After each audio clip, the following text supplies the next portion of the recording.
2021년 7월 26일 월요일, 이날은 날씨가 무더웠습니다. 이때가 일본 올림픽 개막식 기간이어서 7월 22일부터 7월 25일까지 54세였던 타카이 나오코가이라는 은행은 휴무였어요. 무려 3일간의 즐거운 휴무가 끝나고 26일 다시 출근하는 날. 그런데 이날은 평소와 달랐습니다. 지각 한 번 한 적이 없었던 타카이 나오코가 아무 연락 없이 출근을 안 한 거예요. 타카이 나오코는 미혼으로 자녀 없었고요. 혼자 살고 있었습니다. 혼자 오래 살다 보니 여러 걱정이 되기 시작한 나오코는 이미 한참 전부터 돌발 상황을 대비 자기 집 보조 열쇠를 가까이 사는 친척한테 맡긴 상태였어요. 이날 휴가도 아닌데 전화도 안 받아, 출근도 안 해. 그러니까 직장 동료들이 그녀 친척에게 전화를 한 겁니다. 이 전화를 받자마자 친척은요, 상황을 확인하기 위해 바로 가까운 타카이 나오코 집으로 달려갔습니다. 당시 나오코 집은 일본 전통 주택 2층 집이었습니다. 현관에서 문을 두드렸어요. 그런데 아무런 반응이 없어. 그러니까 친척이 문을 따고 들어가게 된 거예요. 집 안은요, 깨끗했습니다. 별 이상한 건 없는데 하고 딱 돌아가려던 찰나 살짝 열린 화장실이 눈에 들어옵니다. 동시에 코끝을 찌르는 이상한 악취까지. 설마 하는 마음으로 욕실 문을 여는데 그 화장실 욕조 안에서 나오코 시신으로 발견됐어요. 사망한 지 며칠이나 지난 건지 이때 나오코의 얼굴이요, 알아볼 수 없을 정도로 물에 완전 퉁퉁 불어가지고 너무 참혹했대요. 바로 현장으로 경찰이 출동했습니다. 타카이 나오코는 옷을 입지 않은 알몸 상태로 몸에 특별한 상처는 없었어요. 오른쪽 손목엔 플라스틱 케이블 타이가 묶여 있었습니다. 왼손에도 묶인 흔적이 발견됐어요. 안방 책상 위에서 통장과 70만엔의 현금이 든 봉투가 발견됐습니다.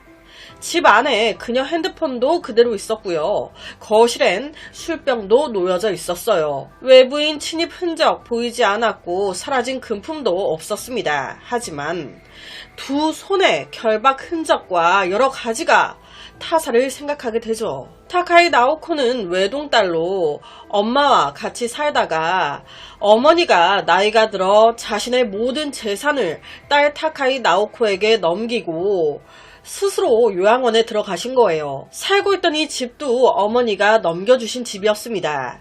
그녀 나이가 54세였어요. 결혼을 아직까지도 안 한 큰 이유 중에 하나가 이 부모님의 영향이 컸대요.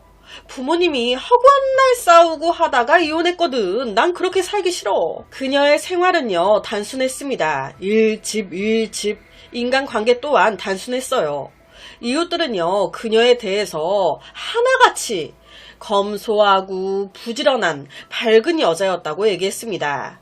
어머니한테 물려받은 재산이 그렇게 많아도 어디 가서 그거 자랑 한번 안 하고, 사람 만나면 항상 웃는 얼굴로 먼저 인사하고, 얼마나 또 부지런한지 자기 집 앞에 정원 상태를 보세요. 쉬는 날이면 매일같이 나와 정원 관리하고 긍정적이고 낙천적인 여자였다고. 그녀는 7월 21일 정상적으로 근무했습니다. 22일부터 25일까지 휴무였죠. 21일 저녁 그녀는 퇴근 후 너무 즐겁게 자전거를 타고 집으로 돌아왔어요. 이 모습이 CCTV에 다 찍혀 있었습니다. 그런데 문제는 21일 퇴근해서 집에 들어가고 그 이후 나오는 모습이 없어. 21일 퇴근하고 26일 자기 집 욕조에서 부패한 모습으로 발견이 된 거예요. 사건 발생 7개월 후 부검 결과가 나오는데 그녀 이마에 무언가 강하게 얻어맞은 구타 흔적이 발견돼요. 사망 원인은 익사, 사망 시점은 21일 퇴근하고 바로 다음날 22일로 확인됩니다. 집 거실에서 발견된 술병과는 달리 그녀 몸에선 알코올 성분 나오지 않아요. 이 말은 그녀 그날 술을 마시지 않았다는 거예요. 그런데 거실엔 술병이 있었죠. 이거 그녀가 샤워 후에 술을 마시려고 미리 세팅을 해놨던 걸까요? 아니면 전날 마신 술병을 치우지 않고 샤워하러 들어갔다가 변을 당한 걸까요? 아니면 범인이 현장을 사고사 등으로 위장하려고 일부러 만들어 놓은 걸까요? 경찰은 조사를 시작하고 얼마 안 돼 굉장히 이상한 걸 발견하게 됩니다. 아니, 보니까 타카이 나오코가 54세인데 28살 남자가 양자로 등록이 돼 있네? 사건 발생 5개월 전인 2021년 5월 28살 남자가 법적 절차를 다 거쳐 양자로 양아들로 등록이 돼 있는 거예요. 28살 남자가, 이 남자 뭐야? 이 사건이 언론에 보도된 후 이 28살 양아들 엄청난 관심을 받기 시작합니다. 이 양아들이 타카이 나오코의 사망과 관련이 있을까? 왜 갑자기 그녀는 5개월 전 이 남자를 양자로 들인 걸까? 이 양아들의 이름은 타카이 린.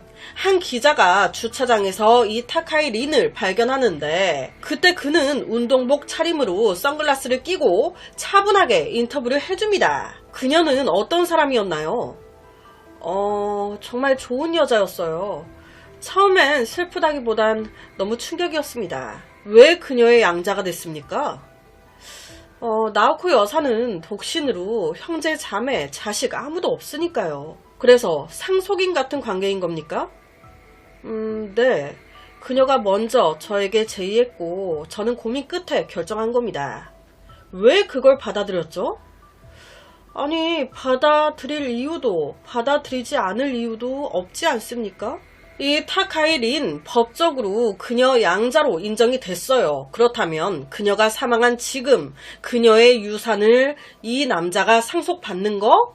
비난할 것도 이상할 것도 없습니다. 그런데 그녀가 사망한 이후 이 남자가 보인 행동들이 너무너무 이상해. 자기 말대로 자기는 양 아들이고 타카이 나오코는 양 엄마예요.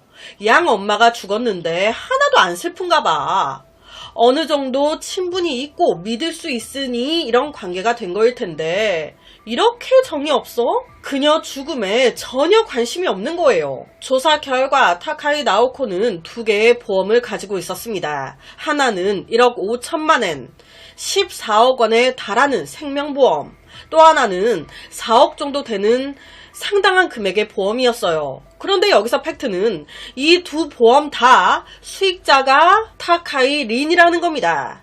경찰은요, 수사를 진행하면서 타카이 린의 SNS를 보게 됐어요. 그런데 뭔 SNS가 허세로 가득한 거예요. 입고 있는 옷들 다 명품이고 차는 람보르기니에 스포츠카들이, 이 남자 이렇게까지 돈 있는 남자가 아닌데. 타카이 나오코가 세상을 떠난 후 이 양아들 타카이 린은 바로 법원에 재산 상속 뭐 있나봐요.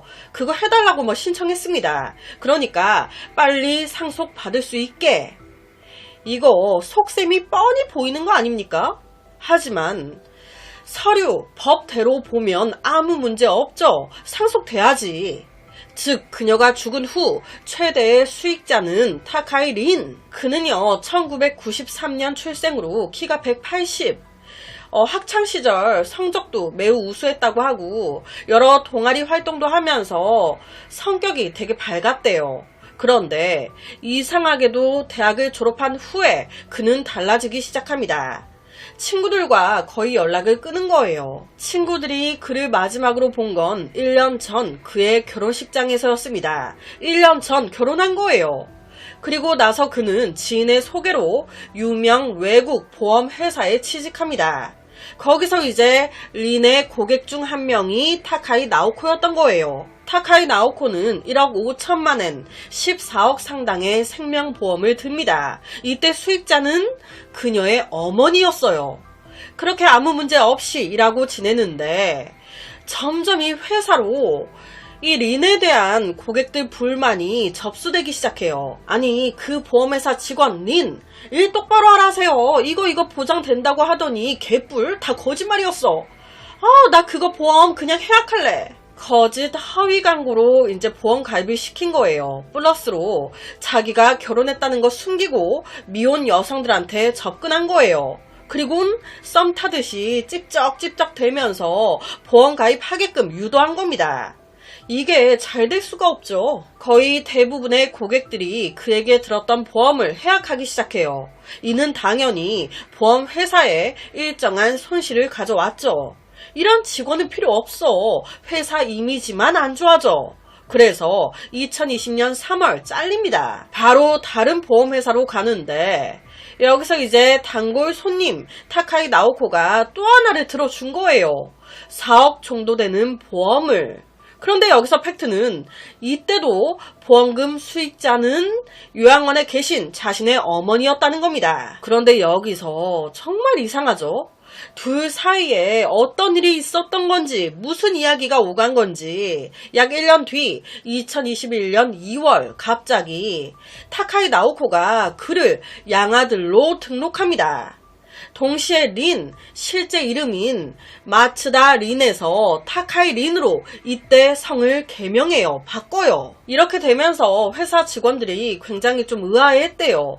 이 남자가 갑자기 성을 바꾸니까 마츠다 린, 왜 갑자기 타카이 린으로 성을 바꾼 거야?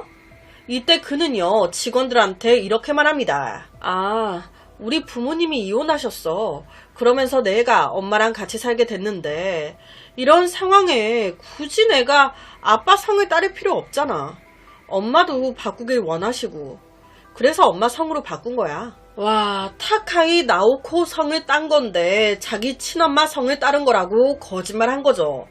타카이 리는요, 훈훈한 외모를 가지고 있습니다. 그리고 말을 엄청 잘한대요. 주둥이로 사람을 홀려. 그렇다 보니 새로운 보험회사에서 그는 좋은 실적을 올립니다. 자, 여기서 궁금한 점이 하나 생기죠. 아니, 지금 이 린 성을 바꿨어요.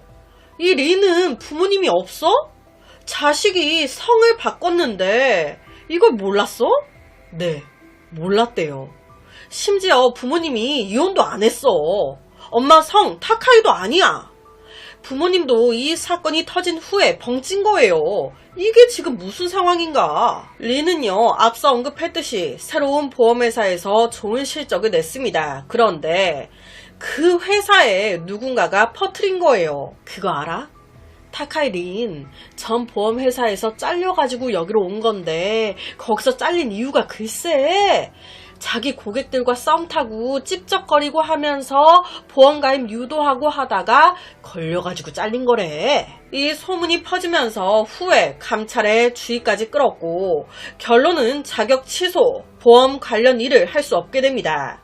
2021년 4월 여기도 잘리면서 부동산 업으로 전환해요. 수입은 있지만 그 전만큼은 못했죠. 지금 월급이 줄었어요. 그런데 내 소비 수준은 그대로야. 이게 감당이 되겠습니까? 쥐뿔 가진 것도 없으면서 매일같이 여자들과 성관계를 가지고 늘 여자들과 비싼 곳들만 다니고. 그런데요, 여러분, 여기서 잊지 말아야 할 건 이 타카이 린 본처가 있다는 거예요. 이거 어떻게 같이 삽니까? 바로 이혼합니다. 싱글이 되고 나서도 그의 소비 습관은 똑같아요. 대출받아 고급 외제차를 사고 수백만 원어치의 보석을 사고 이런 지속적인 과소비. 아마 그를 자금난에 빠뜨렸을 겁니다. 돈이 엄청 필요해졌을 거예요.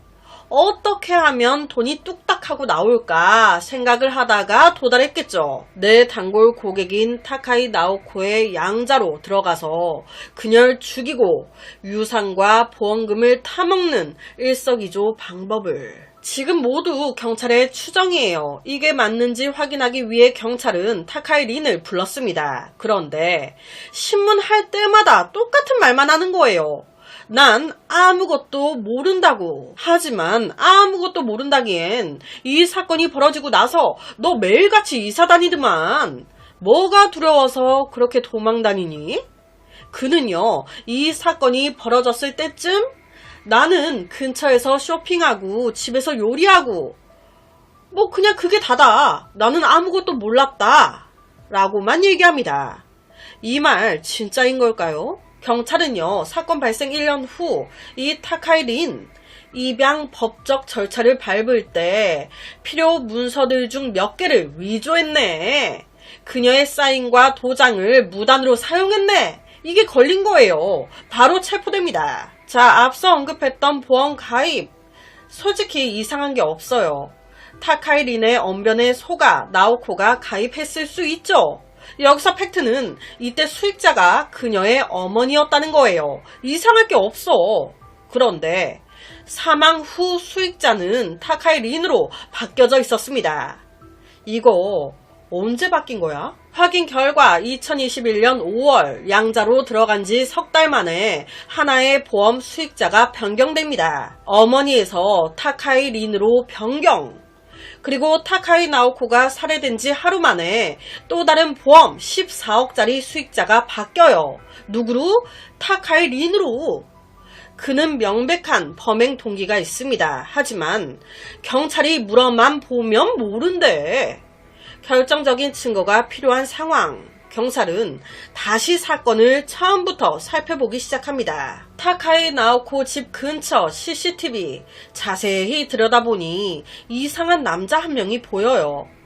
그녀의 사망 추정일로 보이는 2021년 7월 22일 오후 한 남자가 그녀 집 부근 도로를 배회합니다.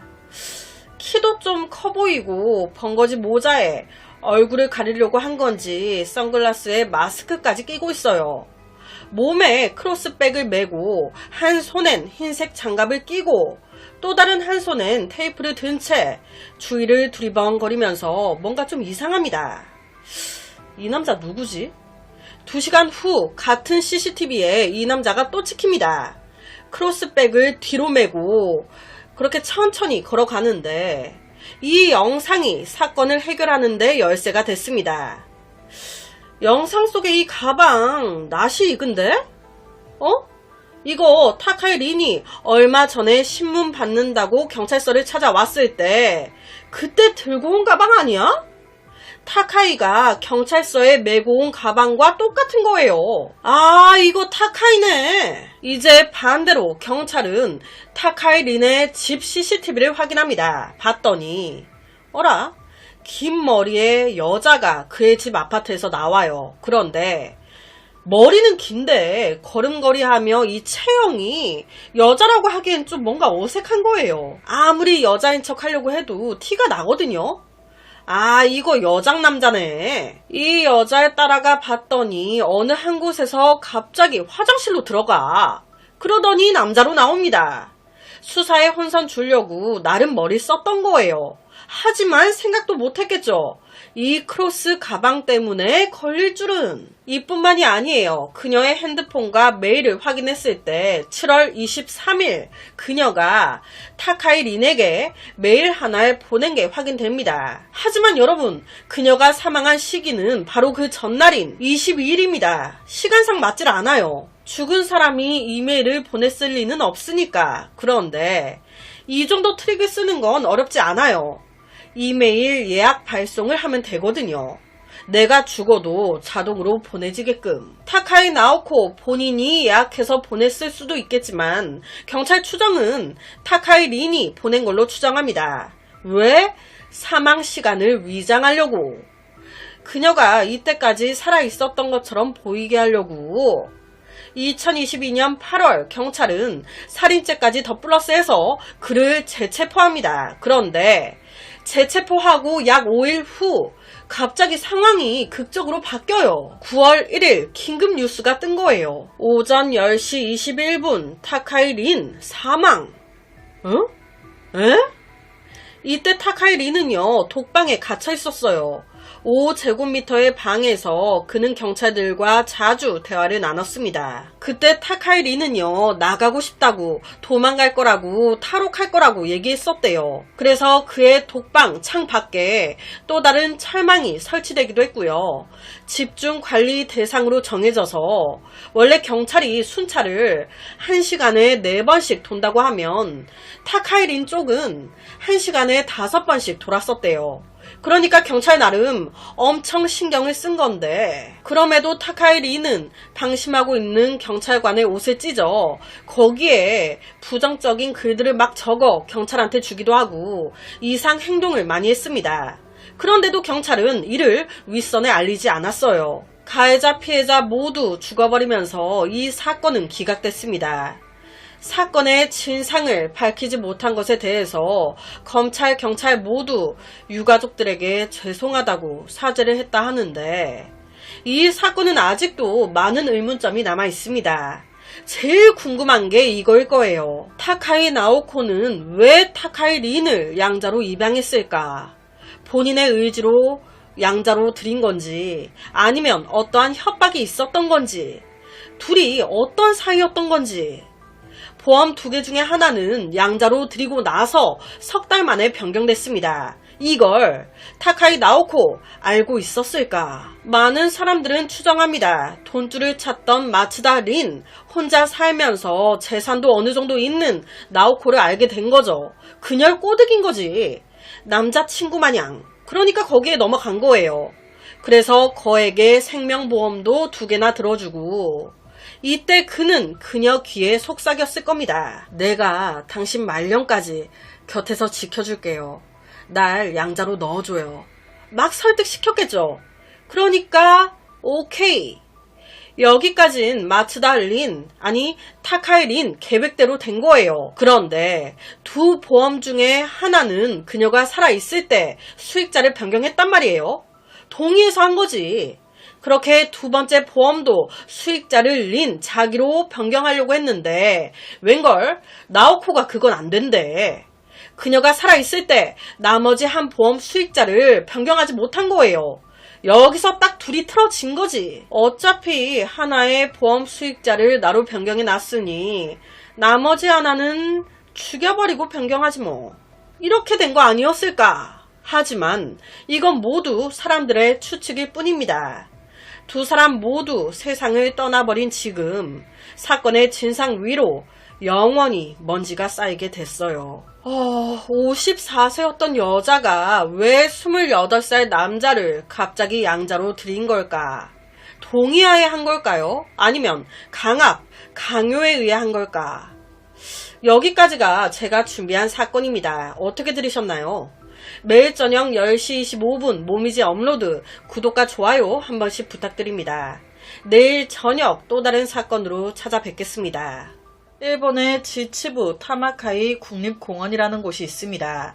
사이타마현, 야마나시현, 나가노현, 도쿄도에 걸쳐있는 국립공원이라고 해요. 일본 100대 명산으로 꼽히는 김푸산, 미즈카키산, 쿠모토리산 등 여러 계곡들까지 굉장히 아름다운 곳이어서 등산이나 관광하러 굉장히 많이 찾아오는 곳이라고 합니다. 이런 국립공원 안을 약 50분 정도 걷다 보면 만날 수 있는 작은 오두막집이 하나 있습니다. 이 오두막집은 후지미 히라오야라고 불리는 숲속의 캠핑장이에요. 이 오두막 바로 앞쪽에 넓은 평지가 있습니다. 보시면 텐트들이 쳐져 있죠. 사람들이 이 오두막 주인한테 얼마의 돈을 내고 여기에 텐트 치고 자고 가는 거예요. 만약 텐트가 없다? 그러면 이 오두막 안에서 숙박도 가능합니다. 전체적으로 좀 허름해 보이긴 하지만 그래도 이 오두막 되게 많은 사람들한테 사랑받고 있는 곳이에요. 키미코도 이 오두막을 사랑하는 등산객 중에 한 명이었죠. 이 오두막 바로 옆엔 볼품없어 보이는 작은 오두막이 하나 더 있습니다. 공중 화장실이에요. 화장실. 키미코가 알 수 없는 비명소리를 들은 곳. 1983년 9월 3일 이른 아침 키미코는 친구와 만나 이 오두막 캠핑장에 왔습니다. 직접 와서 보니까 너무 좋아. 내려가기 싫어. 그래서 키미코는 과감하게 우리 여기서 텐트 치고 며칠 더 있다 내려가자. 그런데 여기서 잔 첫날 밤 그녀는 기괴한 한 여자의 비명소리를 듣게 됩니다. 방금 뭐야? 놀래서 텐트 밖으로 나와보니 조용해. 친구도 아무 소리 못 들었대. 나만 들었나? 잘못 들었나? 그녀는요 순간 오싹한 느낌을 받았어요. 그런데 며칠 더 있기로 결정하고 돈을 미리 다 내놓은 상태였단 말이에요. 이상한 소리 들었다고 그것 때문에 내려가긴 싫어. 돈이 얼만데. 별거 아닌가 보다.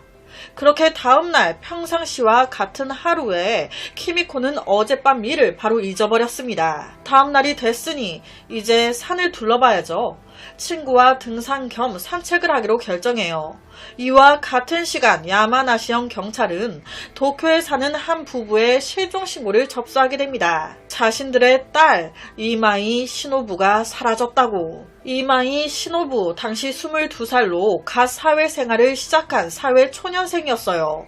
부모님과 함께 생활하다가 9월 3일 토요일 쉬는 날이니까 미즈카키산 등산이나 다녀와야겠다. 그녀의 계획은요. 미즈카키산을 등산해요. 날이 저물겠죠? 그럼 산 중간쯤에 있는 후지미 히라오야. 이 오두막 집에서 하룻밤 자고 다음날 마저 산을 내려오는 걸로. 그렇게 토요일날 딸 이마이는 나 오늘 등산하고 내일 산에서 내려오면 같이 점심이나 먹자 엄마. 그런데 다음날 점심때가 돼도 애가 연락이 없어. 전화해도 안 받고 집에도 안 와. 이럴 리가 아닌데. 그래서 바로 경찰서를 찾아왔던 거예요. 하지만 부모님이 실종신고를 했을 때 그때가 이마이가 실종된 지 48시간이 안 된 상태였어요. 그러니까 경찰 입장에서는 가출인지 실종인지 아직 정확히 모르지 않나? 그녀가 범죄에 연루됐다는 증거 있나? 그러니까 섣불리 인원을 동원해서 수사하기가 난감했던 거예요. 그 48시간 후에 다시 오세요? 하지만 부모님은 알거든. 내 딸의 평소 습관을. 내 딸 아무 이유 없이 연락 두절에 집에도 안 들어오는 그런 애가 아니거든. 답답한 마음에 엄마 아빠는요. 딸의 사진을 집어들고 딸 이마이가 떠났던 그 등산로를 되짚어 따라가기 시작합니다. 추정했을 때 딸 이마이 9월 3일 오전 8시에 집에서 출발해요. 그리고 버스를 타야 하니 니라사키 버스 정류장으로 갔을 거예요. 그 버스 정류장에서 12시경에 투어버스를 탔을 겁니다. 그리고 국립공원으로 향했을 거예요. 오후 1시쯤 한 산장의 버스 정류장에 도착. 거기서 조금 내려오면 등산로가 보입니다. 이 등산로에서 조금 더 걸어가면 하루 자고 온다던 후지미 히라오야에 도착하죠. 딸의 동선을 따라 걷던 부모님은 탁 트인 후지미 히라오야 오두막에 도착했습니다. 앞서 언급했듯이 이곳은 등산객, 관광객이 가장 많이 모이는 곳입니다. 내 딸도 분명히 이곳에 왔을 거예요. 그리고 딸 이마이는 이날 텐트를 가지고 가지 않았어요. 즉 여기서 묵은 게 맞다면 텐트가 아닌 이 오두막 안에서 잤겠죠. 이 오두막 안의 시설은 매우 단순했습니다. 약간 구멍가게라고 보시면 될 것 같아요. 숙박이라고 해서 막 301호, 302호 방들이 있는 게 아니에요. 옆에처럼 진짜 그냥 숙박만 가능하게 눕는 공간이 있으면 또 옆에 다른 사람이 누울 수 있는 여러 개의 획으로만 나눠져 있는 거예요. 부모님은 오두막 전체를 수색했습니다. 하지만 딸의 흔적 전혀 찾지 못해요. 여기서 내 딸이 묵긴 했나? 이 오두막에는 당시 50세 오시바 츠토무라는 관리자가 있었어요. 이 오두막에서만 무려 11년을 일한 남자였습니다. 이 오시바는 이렇게 말합니다. 아, 이 아가씨 9월 3일 한 오후 4시쯤에 여기 왔었어요. 그런데 한 1시간 있었나? 한 5시쯤? 어떤 젊은 남자랑 이야기하더니 둘이 어디 가던데요? 그리고는 못 본 것 같아요. 놀란 부모님은 바로 되물었죠. 그 남자, 그 젊은 남자 어떻게 생겼는데요? 아, 얼굴을 자세히 보진 못했어요. 모자와 마스크를 푹 눌러 쓰고 있었거든요.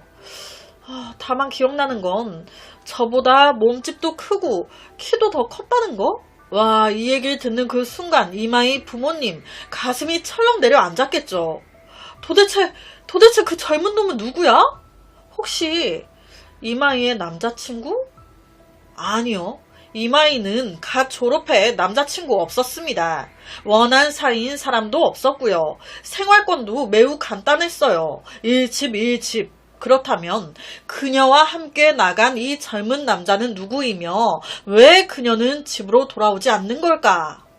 산을 내려오긴 한 걸까요? 관리자인 오시바 말에 따르면 이마이는 오후 5시쯤 알 수 없는 남자와 떠났습니다. 그런데 여기서 팩트. 산을 내려오는 마지막 버스 오후 4시가 끝이라는 거. 즉 이마이 산을 떠났을 가능성은 없다는 겁니다. 아니 산 중간까지 걸어서 내려왔다가 중간에서부터 알 수 없는 남자가 차가 있어가지고 그 차를 타고 내려왔을 수도 있잖아. 아니요. 산으로 들어가는 버스 노선 딱 하나뿐이고요. 오후 5시쯤에 둘이 오두막을 나갔잖아요. 그 이후 산 어디에서도 자가용이 지나가는 걸 본 사람 없었어요. 자가용이 많이 드나드는 곳, 많이 드나드는 시간 자체가 아니었습니다. 도대체 내 딸은 어디로 사라진 걸까? 순간적으로 이 부모님은요. 지금 딸이 오두막에 온 건 맞잖아요. 왔다가 함께 묵은 누군가와 친해진 거지. 그게 알 수 없는 남자. 그래서 그 남자와 같이 나갔다가 사라진 거 아닌가? 그래서 내 딸이 묵은 같은 날 후지미 히라오야의 묵은 또 다른 투숙객. 이들에게 단서가 나오지 않을까? 부부는 관리자인 오시바한테 숙박 명부를 보여달라 말합니다. 그렇게 숙박 명부를 보게 되는데 뭔가 조금 이상한 거예요. 9월 3일날 내 딸이 이곳에 왔어요. 그런데 숙박 명부에 내 딸 이름이 없어. 딸 이름만 없게요. 9월 3일, 4일 투숙한 손님 기록이 하나도 없는 거예요. 뭐야? 그럼 이날 손님 하나도 안 받았다는 거야? 이 오두막에 머물기 위해선 모든 여행객들 전화로 예약해야 합니다. 그러니까 사전 예약을 해야 되는 거예요. 관리자는 그 사전 예약을 보고 당연히 미리 적어 놓겠죠. 거기다 9월 3일은 토요일이었어요.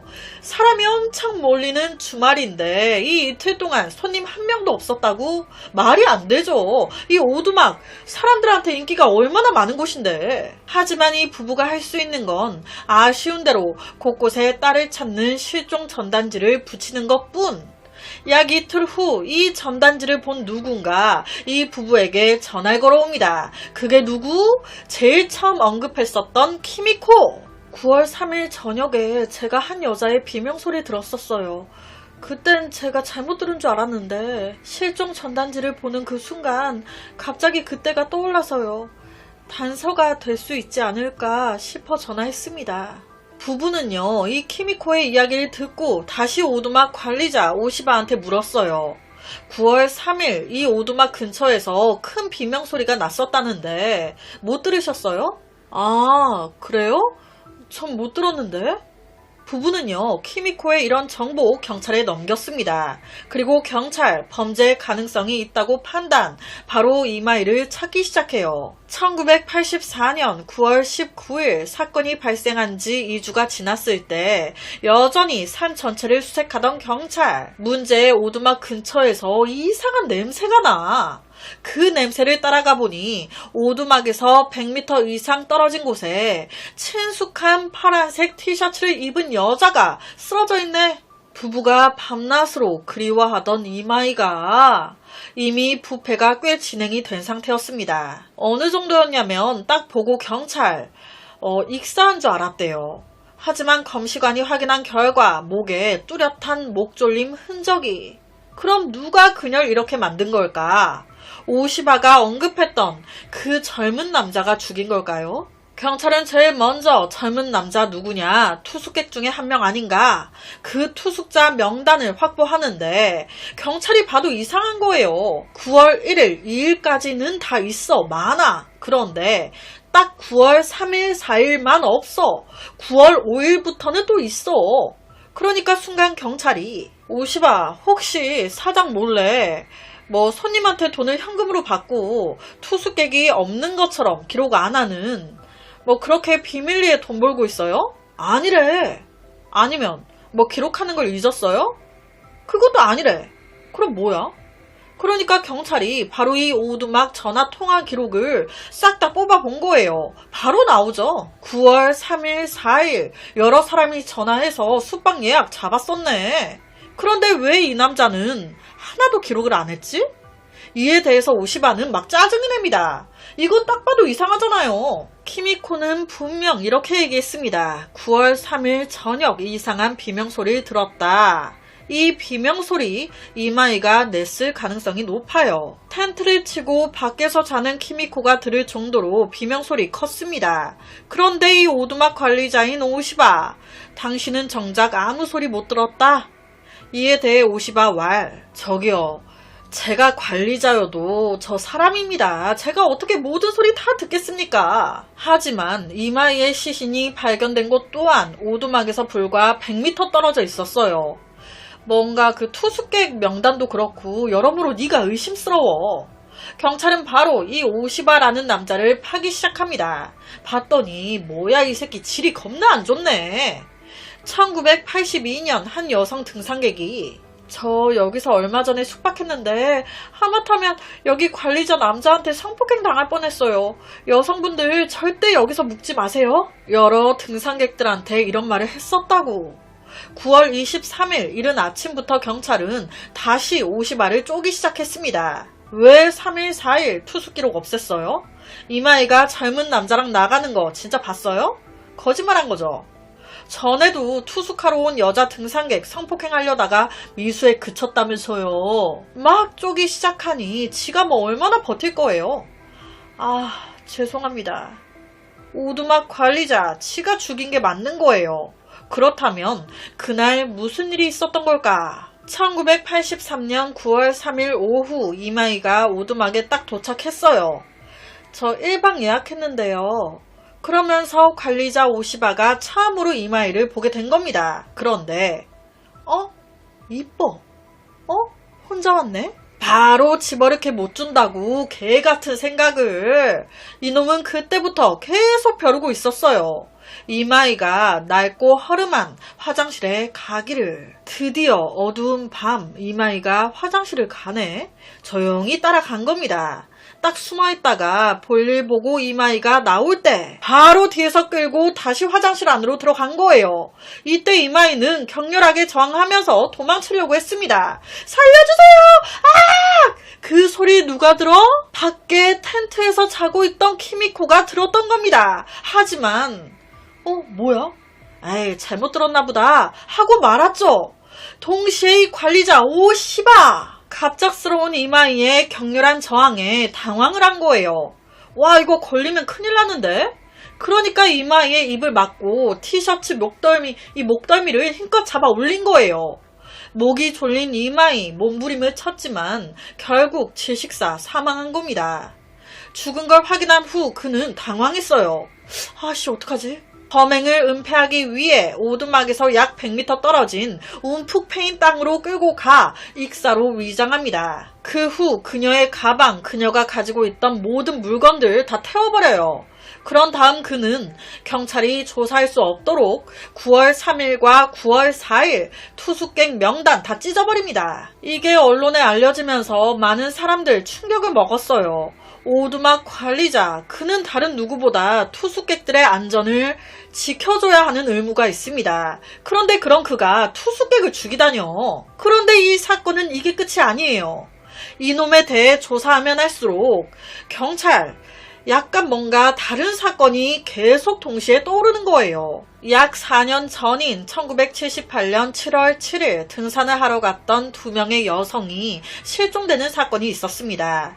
이마이 사건 수사했던 경찰들이 이 사건도 했었던 거예요. 이 2명의 등산객은요, 약 한 달 후인 8월 4일과 5일 고부시타케 산 정상에서 모두 시신으로 발견됩니다. 그들 몸엔 폭력의 흔적이 뚜렷했어요. 머리와 팔, 골절, 날카로운 물건으로 인한 옷의 상처, 두 사람 모두 현금과 시계가 사라진 상태. 두 피해자는 이마이와 비슷한 나이였습니다. 그녀들의 등반 코스도 이마이와 비슷했어요. 그러다 보니 4년 전 이 두 여성도 오시바 네가 한 짓 아니야? 하지만 이에 대해서 오시바는 극구 자기는 아니라고 범죄를 부인해요. 이 사건 같은 경우엔 증거가 없어가지고 기소되지 못합니다. 이마이 사건만 재판이 진행되는데 이 사건 몇 년 나왔을까요? 죄 없는 등산하던 여자를 그냥 죽인 거예요. 22살 여자를. 그래놓고도 증거 은폐, 거짓말까지 했죠. 1984년 10월 법원은 놀랍게도 오 씨바한테 징역 13년을 선고합니다. 와, 너무 짜서 깜짝 놀랐어요. 13년? 초범도 아니에요. 제가 앞서 여기서 투숙했던 한 여자가 이놈한테 성폭행을 당할 뻔했다고, 다들 여기 투숙하지 말라고 미수에 그친 것도 있었죠. 그러다가 살인까지 한 건데, 와, 13년? 후에 많은 사람들의 요청에 따라 문제의 이 후지미 히라오야 오두막 관리자가 여성으로 체인지가 됐대요. 여성으로 바뀌면서 객실의 활동 및 서비스 태도가 눈에 띄게 개선이 있었다고 하는데, 일본을 떠나 우리나라 또한 낮이든 밤이든 여자 혼자 산을 타는 건 위험한 것 같아요. 아니 뭐 남자도 마찬가지입니다. 여자 혹은 남자가 작정하고 미쳐서 산 중간에서 칼 들고 막 죽이려고 달라들면 이거 뭐 뭔들 못하겠습니까? 뭐 어쨌든 서로가 조심해서 나쁠 건 없으니까. 제가 오늘 준비한 이야기는 여기까지입니다. 어떻게 들으셨나요? 매일 저녁 10시 25분 모미지 업로드, 구독과 좋아요 한 번씩 부탁드립니다. 내일 또 다른 사건으로 찾아뵙겠습니다. 뉴질랜드 북부에는 해변 도시인 오클랜드라는 곳이 있습니다. 1998년 9월 22일 화요일, 이날은 봄철로 날씨가 쾌적하고 여행하기에 아주 좋은 날이었어요. 이른 아침 댄니스라는 소방검사관이 오클랜드 중앙 비즈니스 지구의 퀸스트리트의 한 건물에 도착해 이날의 정기 소방 점검을 시작할 준비를 했습니다. 그는 중앙 광장 건물에 들어가서 소방 통로를 따라 아래층부터 시작해 층층이 소방 점검을 진행했어요. 그렇게 딱 2층에 도착했을 때 이게 무슨 냄새야? 2층 전체에 이상한 악취 같은 게 나는 거예요. 도대체 어디서 이런 냄새가 나냐? 출처를 찾기 시작하는데 곧 그는 이 냄새가 한 창고 문 뒤에서 난다는 걸 알게 됩니다. 바로 댄니스 그 창고 문을 열려고 시도했죠. 그런데 이게 잠겨 있어가지고 아무리 힘으로 열려고 해도 열리지가 않는 거예요. 이에 그는 아래층 건물 관리자한테 가서 열쇠를 달라고 요청하기로 합니다. 그런데 딱 갔더니 와, 하필 이날 건물 관리자가 병가 내고 출근을 안 했어. 대타로 와 있는 사람이 이 창고 열쇠가 어디 있는지 모르는 거예요. 그렇게 다시 2층으로 올라온 댄니스. 창고 안에 뭐가 있길래 이렇게 악취가 나냐 생각하다가 안에 누군가 몰래 보관해둔 고기가 있나? 생고기? 누군가 생고기를 넣어놓고 잊어버린 거죠. 그게 이 창고 안에서 썩어가고 있는 거지. 생선이라든지 고기 썩은 냄새도 정말 장난이 아니거든요. 소방검사관이었던 그는요, 만약 생고기가 맞다면 이걸 창고 안에 그냥 두는 것도 좀 위험해 보였던 거예요. 냄새가 이렇게 날 정도면 이거 금방 벌레 생기고 하겠는데 안전에 위험이 될 수 있다. 그래서 그는 오늘 이 문제를 무조건 해결하고 가기로 합니다. 그래서 댄니스는 창고 문 앞에 딱 서요. 열쇠가 없잖아요. 그러니까 어떻게 장비로 그냥 강제로 뜯고 들어가야지. 자기 도구 가방에서 드라이버를 꺼내 문 잠금 장치와 문틈 사이를 막 쑤시기 시작합니다. 얼마 지나지 않아 딸깍 문이 열렸어요. 그 창고 문이 열리자마자 어우 냄새야. 창고 안은요 어두워서 아무것도 보이지 않았어요. 댄니스는 벽을 더듬어 스위치를 찾아 불을 켰습니다. 좁은 창고에 환한 불이 들어온 그 순간 그의 눈에 들어온 것은 아무것도 없었습니다. 그냥 창고. 멀쩡하니 별다른 이상한 점 없었어요. 그냥 창고야. 하지만 얼마 안가 댄니스의 관심을 끈 무언가가 있었으니 바로 창고 구석에 있는 오래된 옷장. 이 옷장 가까이 가면 갈수록 악취가 더 심하게 나는 거예요. 그 옷장을 열었을 때 그 안에 있었던 건 한 여성의 시신이었습니다. 놀란 그는 바로 경찰에 신고했죠. 사건 발생지는 오클랜드 시내 중심부에 있는 건물이었어요. 그날은 평일이었고 건물에 들어오는 사람들 많았습니다. 경찰은 바로 현장 창고를 봉쇄 조사에 들어가는데 옷장 안의 여성은 이미 심하게 부패가 돼서 몸에서 나온 검은색 액체가 옷장 나무에 스며들어 있는 상태였습니다. 여성은 알몸 상태로 그 옷장 안에 그녀의 개인 소지품은 발견되지 않았어요. 도대체 이 여자는 누구길래 건물 창고, 그것도 허름한 옷장 안에 이렇게 유기돼 있는 걸까? 육안으로 확인이 가능했던 건 피해자는 아시아계 동양인 여성으로 나이는 20대에서 30대 사이로 추정이 됐습니다. 첫 번째 범행 장소 창고는 아닌 듯 보였어요. 창고가 그래도 깔끔한 편이었고 별다르게 혈흔 흔적 발견되지 않았거든요. 이는 다른 곳에서 죽이고 여기로 옮겨놨다는 거죠. 부검을 진행했는데 안타깝게도 부패가 너무 심해 정확한 사망 사인은 알 수가 없었습니다. 그저 사망한 지는 한 10일 이상 된 걸로 추정이 됐어요. 경찰은 바로 실종자 검토에 들어갔습니다. 그런데 일치하는 비슷한 사람도 없어. 안 되겠다 생각한 경찰은요, 바로 언론에 뿌립니다. 이런 여성을 아시는 분은 연락을 달라. 그리고 딱 그날 경찰에 한 가지 물건이 들어와요. 일본 여권이 들어있는 가방을 주었다고.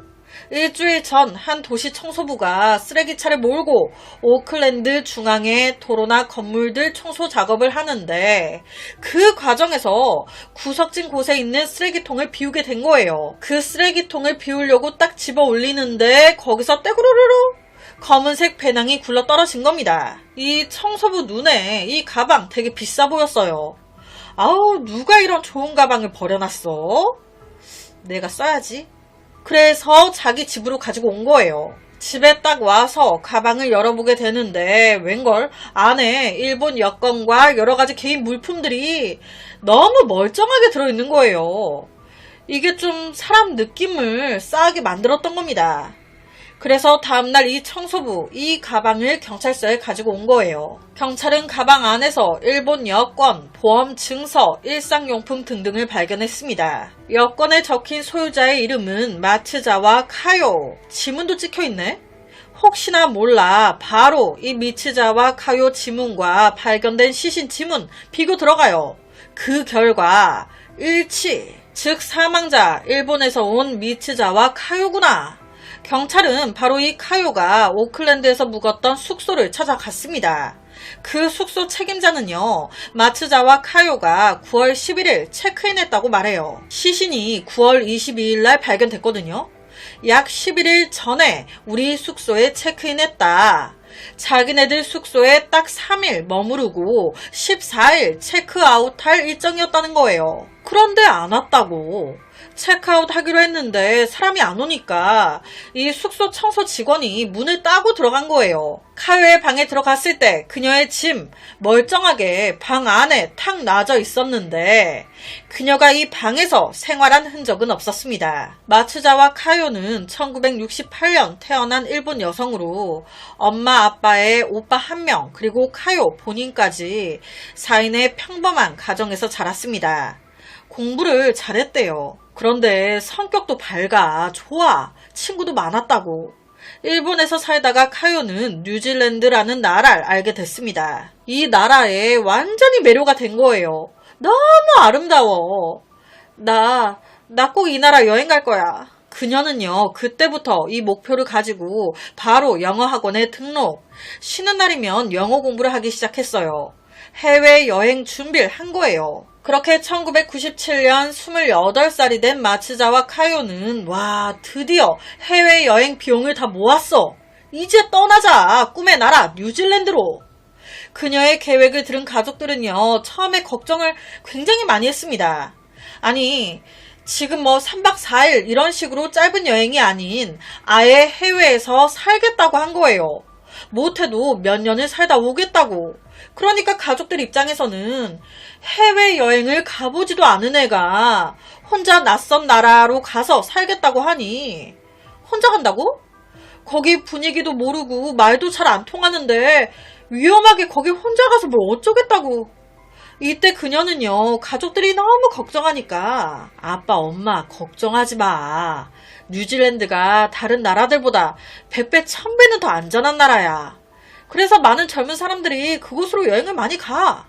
가서도 내가 자주 엽서나 연락할게. 처음에 가족들은 반대했지만 너무 카요가 자신의 오랜 꿈이었다고 하니 그녀의 생각을 존중해 허락해줘요. 바로 그녀 뉴질랜드로 떠납니다. 그렇게 이곳에서 산지 1년이 됐습니다. 이 1년 동안 마츠자와 카요는 크라이스트 처치라는 곳에서 대부분의 시간을 보냈어요. 이 크라이스트 처치는 남섬 동쪽 해안에 위치한 곳으로 뉴질랜드에서 세 번째로 큰 도시라고 해요. 예술과 문화가 풍부한 도시라고.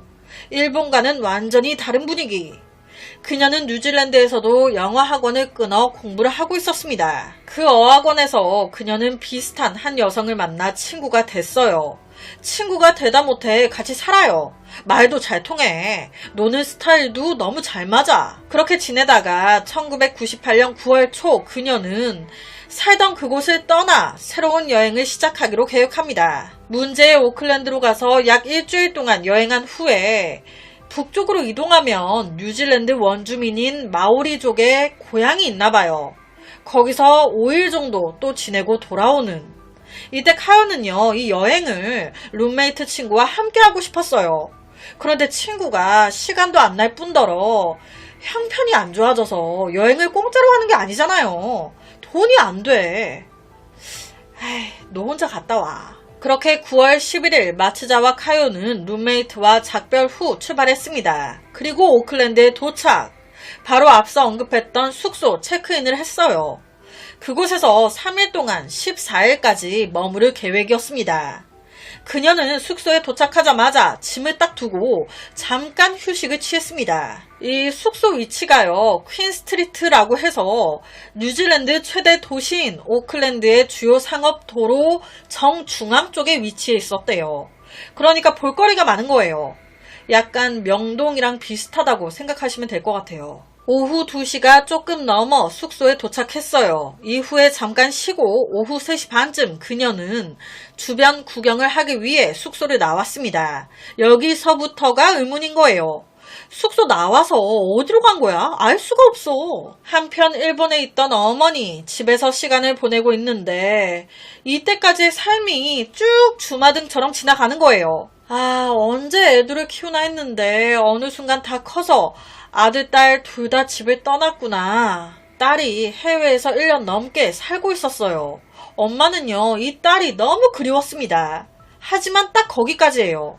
그리웠을 뿐 걱정하진 않았어. 항상 우리 딸은 자기 앞가름 자기가 다 알아서 잘 해왔기 때문에.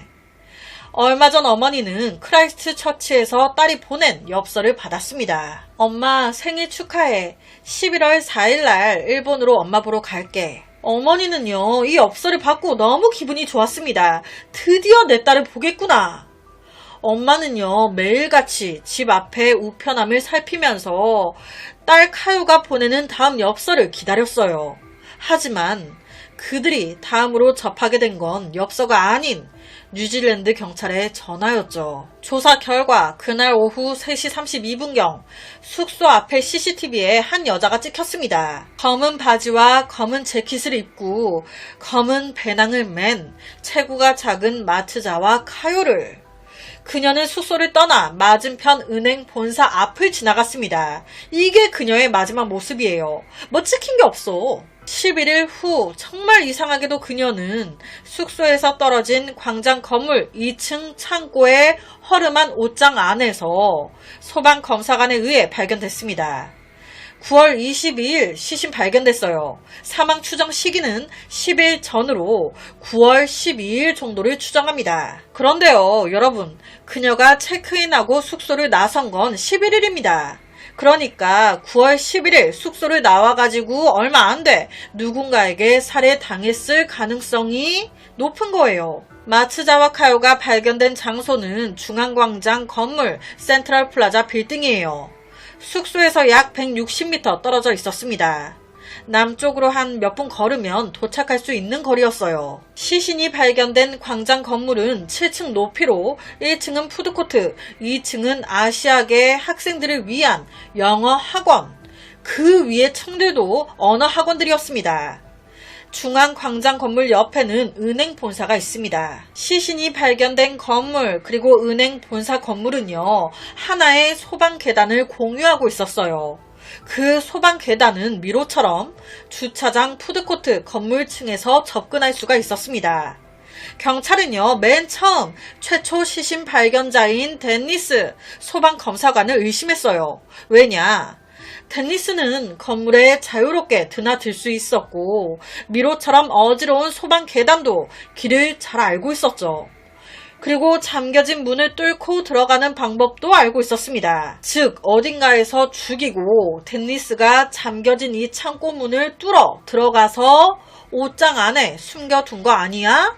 그리고 목격자인 척 연기한 거 아닌가? 하지만 그는요, 정식으로 허락받고 소방검사를 진행한 거였어요. 내가 범인이면 뭐하러 신고하냐? 나 정당하게 허락받고 소방점검을 실시했다. 내가 이런 짓 한 범인이면 굳이 내가 잠가놓은 창고문을 다시 따가지고 들어가겠냐? 얼마 안 가 그는 용의선상에서 배제됩니다. 시신은 건물 2층 창고에서 발견됐지만 여기가 첫 범행 장소는 아닌 듯 보였어요. 그렇다면 어디에서 죽이고 시신을 옮겼다는 건데, 여러분, 죽은 시신은요 정말 무겁대요. 큰 예로 우리 술 취한 만취한 사람들 엄청 무겁잖아요. 몸에 힘이 축 처지면 정말 무겁다고 합니다. 이게 의문점인 거예요. 사망한 그녀의 시신을 범인은 어떻게 사람들 눈에 띄지 않게 옮긴 걸까? 건물을 살피던 경찰은요, 주차장에서 건물로 들어갈 수 있는 문이 있다는 것을 발견했습니다. 약간 뒷문 같은?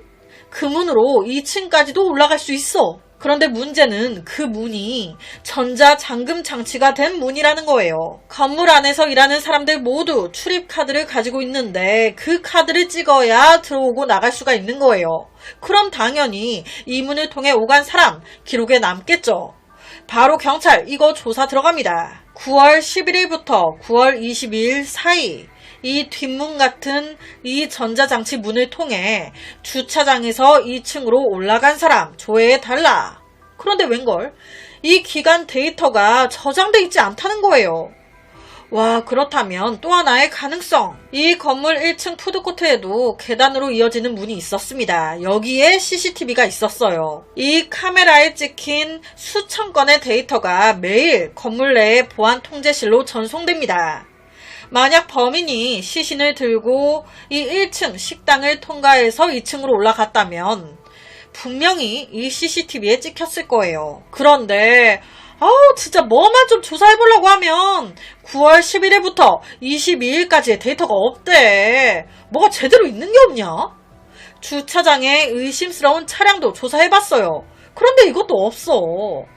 그럼 도대체 어떻게 시신을 2층 창고로 옮겨놓은 걸까? 1층 식당가에서 2층으로 올라갔을 가능성, 이것도 딱히 기록이 없어 모르겠고, 주차장에서 뒷문을 통해 2층으로 올라갔을 가능성, 이것도 딱히 기록이 없어 모르겠고, 경찰은 시신을 어떻게 2층 창고로 눈에 띄지 않게 옮겨놓은 걸까? 이 의문점이 풀리질 않았어요.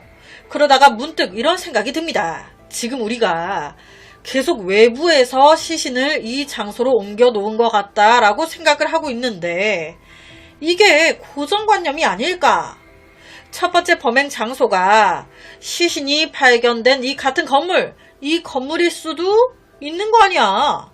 이 건물 안에서 사건이 발생했고 이 건물 안에 있던 누군가 2층으로 옮겨 놓은 거지. 그러니까 외부에서 들어오는 통로에 전혀 뭐 특별한 이상한 점이나 이상한 기록이 없는 거야. 그럴 수 있잖아요. 건물 내에서 죽이고 시신을 옮겼다. 그렇다면 범인은 문제의 건물 내에서 일하는 사람일 가능성이 있죠. 실제 이 건물 2층에 뭐가 있었습니까? 영어 학원이 있었습니다. 마츠자와 카요는 영어 공부에 열심이었죠.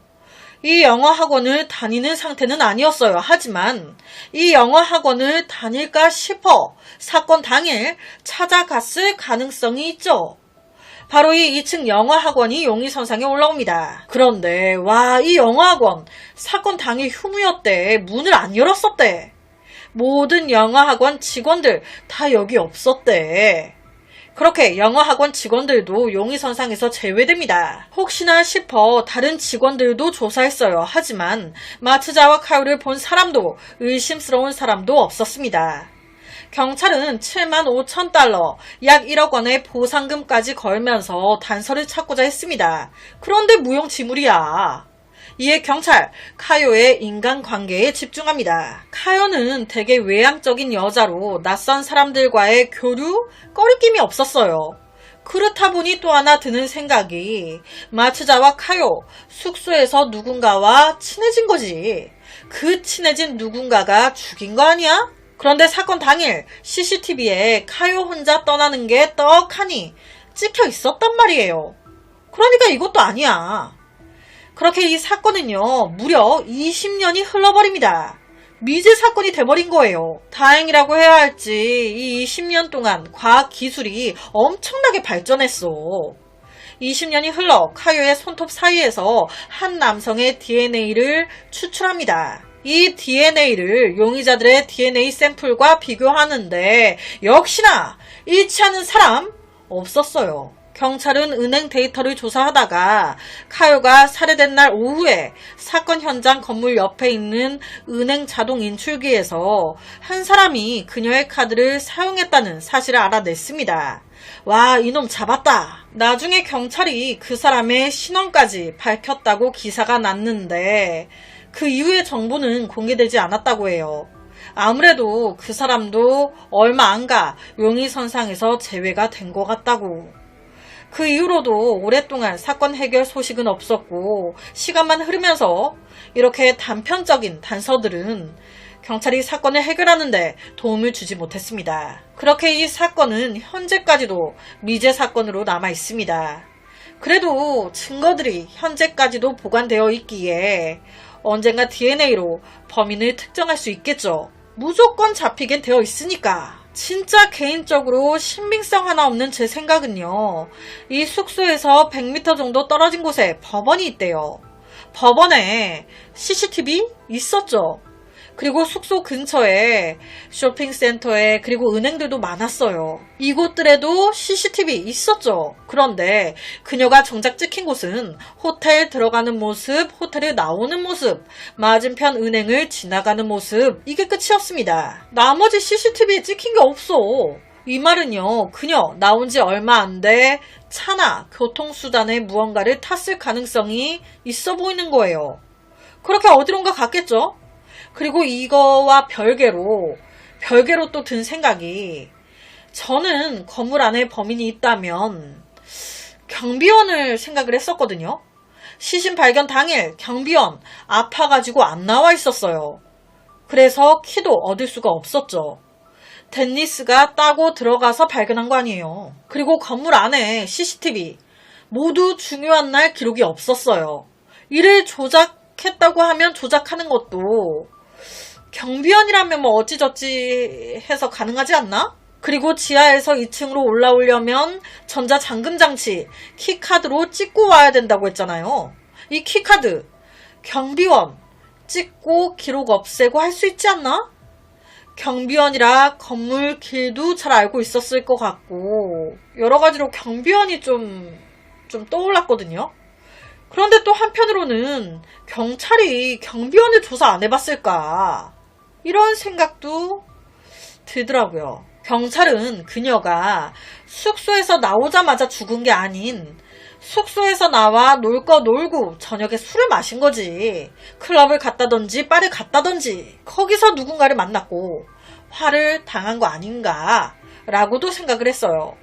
그런데 주위 사람들 탐문 수사한 결과 그녀 술을 전혀 안 좋아한다는 거예요. 그런 그녀가 혼자서 술을 마시러 간다? 절대 한 잔도 거의 안 먹는 앤데 혼자 어딜 가냐? 그럴 가능성은 없다. 그리고 또 하나, 경찰은요, 사건 당일 오후 3시 반쯤 나왔잖아요. 이래저래 배가 출출했던 거지. 그래서 문제의 건물 1층이 푸드코트였어요. 여기서 밥 먹으려고 카요가 갔던 거예요. 거기서 누군가를 만났고 어떤 일이 벌어지지 않았을까? 그 누군가는 아마 낯선 여자에게 말을 서스름 없이 걸 정도로 자신감이 있는 사람이었을 거예요. 여자보다는 힘이 더 세 제압하기 쉬운 남자일 가능성이 커 보입니다. 서글서글하게 웃으면서 인상 좋은 남자. 어딘가에서 둘이 만나 친해졌고 외진 곳으로 유인 죽였고 그 이후 모두의 눈을 피해 어떻게 시신을 옷장 안에 유기했다? 아니 쓰레기통에서 그녀의 소지품 가방이 나왔잖아요. 이거 범인이 버렸을 거 아니에요. 범인이 이 가방을 딱 집어들고 버렸을 건데 그럼 뭐가 가방에 남겠습니까? 범인의 지문이 남겠죠. 그런데 이상하게도 가방이나 그녀의 소지품에선 그녀 외에 지문 하나도 안 나왔습니다. 이 말은 이 범인 초범이 아닐 수도 있다는 거예요. 이런 범행을 몇 번 한 적이 있어. 그래서 치밀한 거예요. 지문 안 남기게 다 한 거지. 그럼 이 범인은 왜 카요에게 접근했을까? 성적일 가능성이 크겠죠. 소지품이 그대로 나왔으니까. 여기까지가 경찰의 추정입니다. 와, 이거 어떻게 된 사건인 걸까요? 범인은 누구인 걸까? 범인은 어떻게 시신을 2층 창고에까지 옮겨놓은 걸까?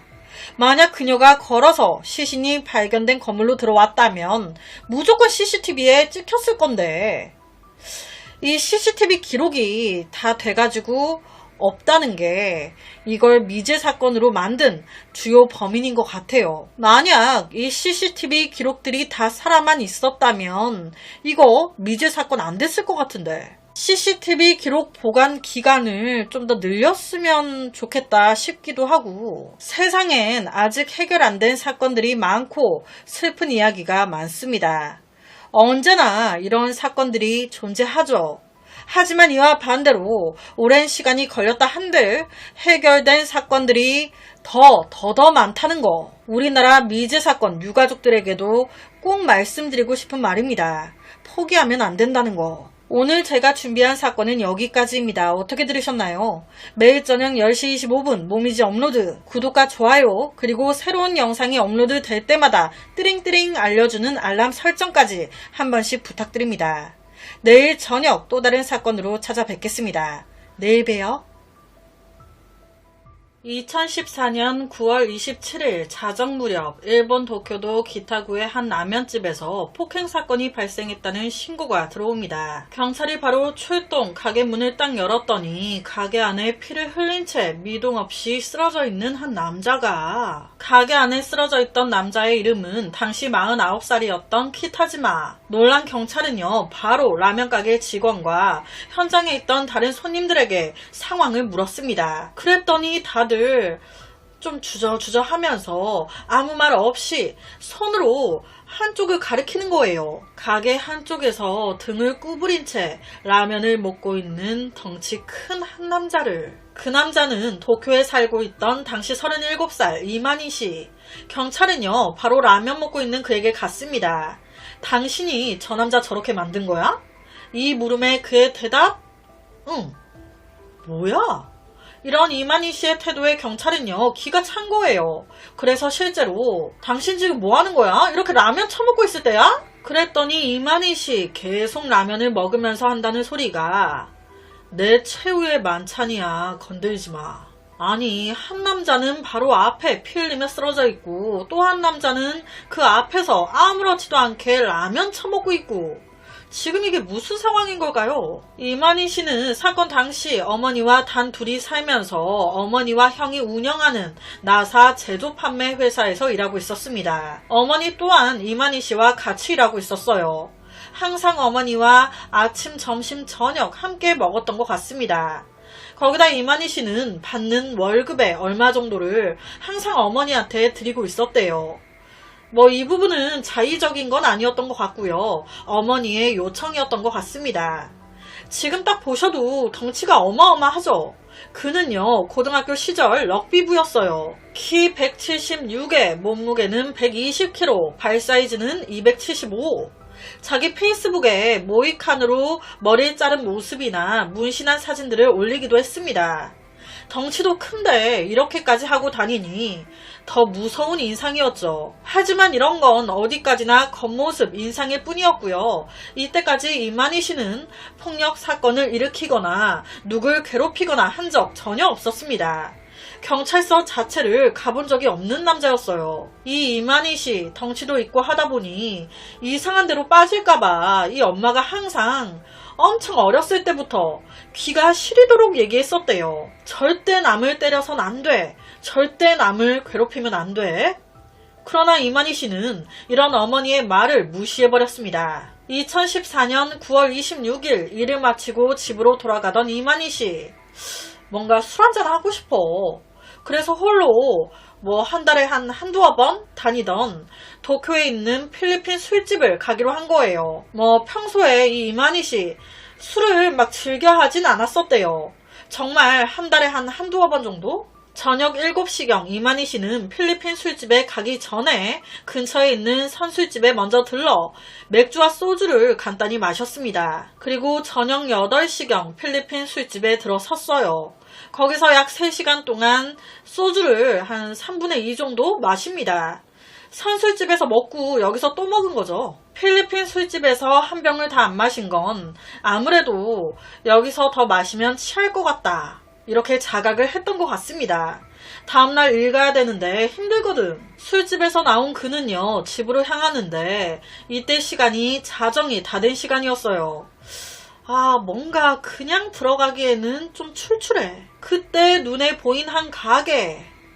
저기서 간단하게 라면 하나 먹고 들어가서 바로 자자. 그 가게가 바로 오늘 사건 현장이 된 그 라면 가게였습니다. 약 30석 정도 있는 가게 내에 들어선 이만희 씨는 교자 하나와 탄산수와 과즙을 섞은 술, 추아이를 시킵니다. 여러분, 일본이 옆에처럼 1인식 좌석이 많잖아요. 화면에 바 형식의 좌석들. 거기 앉아 있었던 것 같아요. 딱 자기가 자리에 앉고 덩치가 크니까 뭔가 발을 걸치고 있고 싶어. 그래서 자기 바로 옆에 오른쪽 의자에 다리를 걸쳐 놓은 거예요. 피해자인 키타지마가 가게로 들어선 건 이만희 씨가 음식을 먹기 시작한 지 얼마 안 됐을 때였습니다. 키타지마는요, 옆에 바 형식 자리에 이만희 씨가 여기 앉아 있으면 옆 자리에 앉아요. 키타지마 앉고 바로 옆에 빈 의자 있고 그 옆에 이만희 씨 이렇게 앉은 거예요. 그런데 여기서 문제는 이 키타지마가 가방을 둬야겠는데 어디다 놓지? 이때 자기 가방을 키타지마와 이만희 씨 사이 요 빈 의자에 자기 가방을 딱 놓고 의자를 자기 쪽으로 딱 끈 거예요. 그런데 이때 이만희 씨 발이 걸쳐져 있었잖아요. 의자가 앞으로 끌어지면서 이 이만희 씨 다리가 툭 떨어짐과 동시에 자기가 넘어질 뻔한 겁니다. 여기서 이제 이만희 씨 열이 확 받은 거예요. 야, 너 뭐야? 큰 소리 확 낸 거죠. 그러니까 반대로 키타지마도 당황을 한 거예요. 내가 빈 의자에 내 가방 놓고 의자 땡겼는데 왜 저래? 당신 뭔데 나한테 소리 지르고 난리야? 맞받아 친 거죠. 그러면서 이 둘 사이에 싸움이 일어난 겁니다. 이때 이만희 씨는요, 와, 이놈이 나한테 시비를 거네? 내가 본때를 보여줘야겠네? 이 생각에 감정이 격양이 돼가지고 키타지마 앞에 딱 서더니 말 없이 갑자기 키타지마가 쓰고 있던 안경을 벗깁니다. 그와 동시에 키타지마 위에 옷을 잡아 당겨가지고 다리 걸어 넘어뜨려버려요. 놀란 키타지마 으악! 소리 질렀죠. 그와 동시에 갑자기 이놈이 키타지마 머리와 배를 사정없이 발로 막 내리찍기 시작. 여기서 문제는 이때 이만희 씨가 신고 있던 신발이 가죽 통 부츠였다는 거예요. 그 신발로 체중이 120kg나 되는 남자가 온 힘을 다해 발로 막 내리찍었으니 키타지마 후두부를 잘못 맞은 거예요. 진짜 이놈이 키타지마를 밟을 때마다 가게 내에 툭툭 둔탁한 소리가 막 울려 퍼졌었대요. 눈깔 돌아서 수십 번 이상 머리와 배를 짓밟은 이만희 씨. 다른 테이블에 있던 남성 고객이 놀래서 그만하라고 그 소리에 멈춥니다. 하지만 이때 이미 키타지마는 머리를 잘못 맞아 의식이 없는 상태. 이게 순식간에 일어난 상황이었어요. 말리고 뭐고 할 새도 없이. 그 후에 이놈은요, 카운터로 갑니다. 그리고는 놀라 경직돼 있는 여직원한테 딱 하나를 물어봐요. 경찰 불렀어요? 네. 그 후에 그냥 다시 자기 자리로 갑니다. 가서 아까 내가 먹고 있던 교자, 추아이 계속 이어서 마셔요. 지도 이때 아차했겠죠. 오만 생각이 들었겠지. 그래서 그랬을까요? 갑자기 뒤를 돌아 쓰러져 있는 키타지마를 봅니다. 코와 입에서 피가 계속 나네. 저렇게 계속 나면 숨쉬기 힘들어질 것 같은데. 아이씨, 죽으면 안 되는데.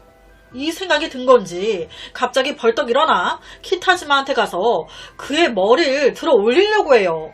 그러니까 순간 그 가게 안에 있던 손님들이 또 놀란 거예요. 손대지 마요. 냅둬.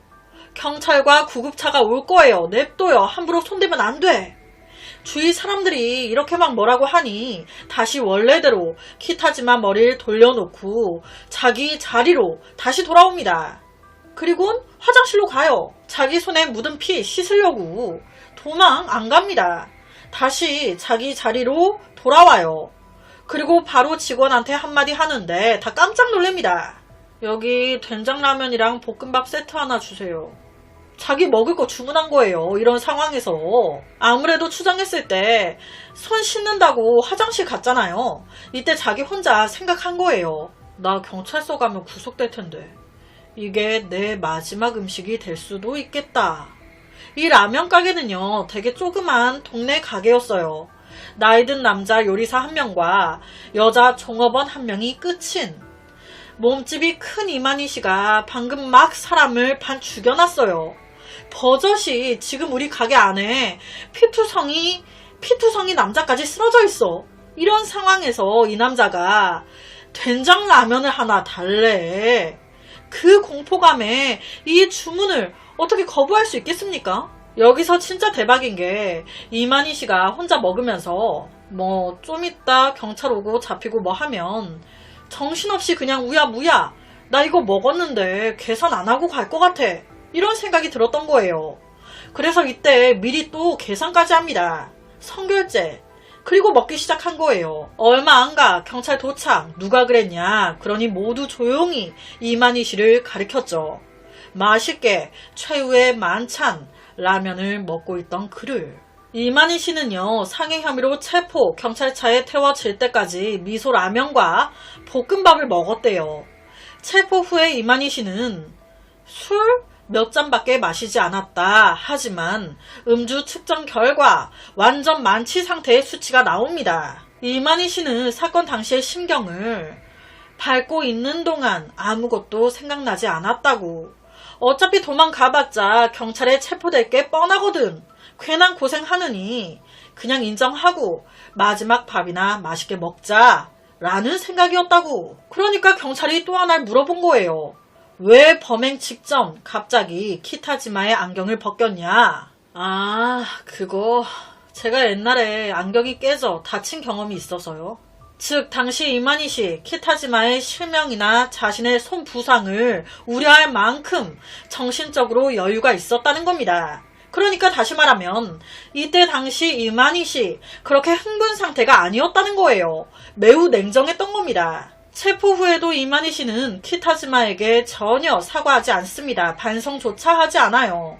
그놈이 먼저 나한테 시비를 걸은 건데 내가 왜 사과합니까? 실제 유치장에서 주는 밥 늘 완식 다 깨끗하게 먹었대요. 이러한 이만희 씨의 담담한 태도에 와 참 너도 너다.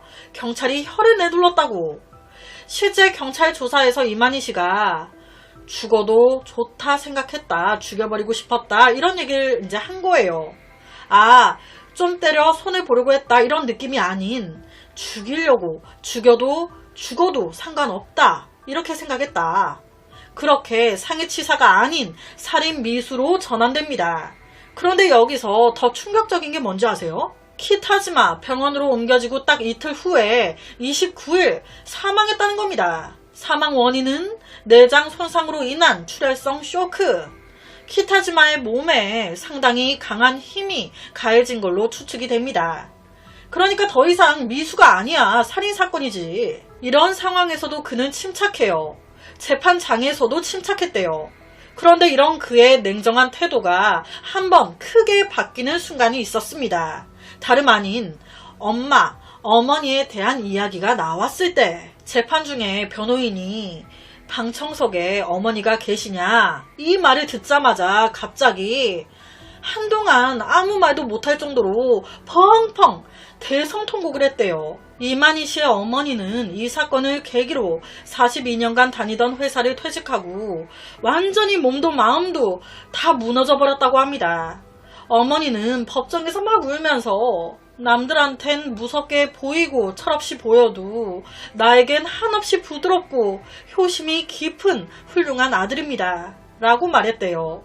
이때도 이만희 씨는 계속 울고 있었다고. 당시 사망한 피해자 키타지마가 가족이 없었나 봐요.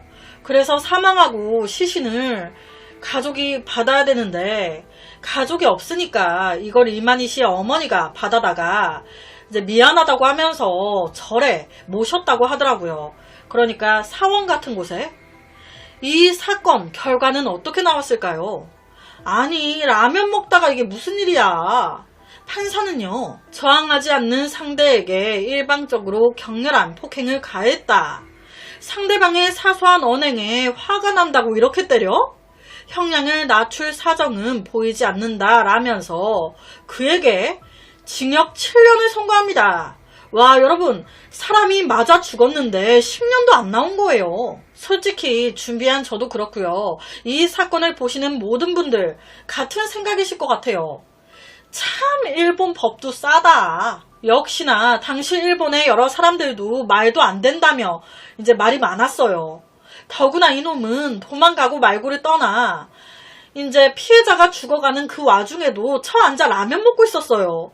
죄 반성도 없었는데 나한테 시비를 먼저 걸었다?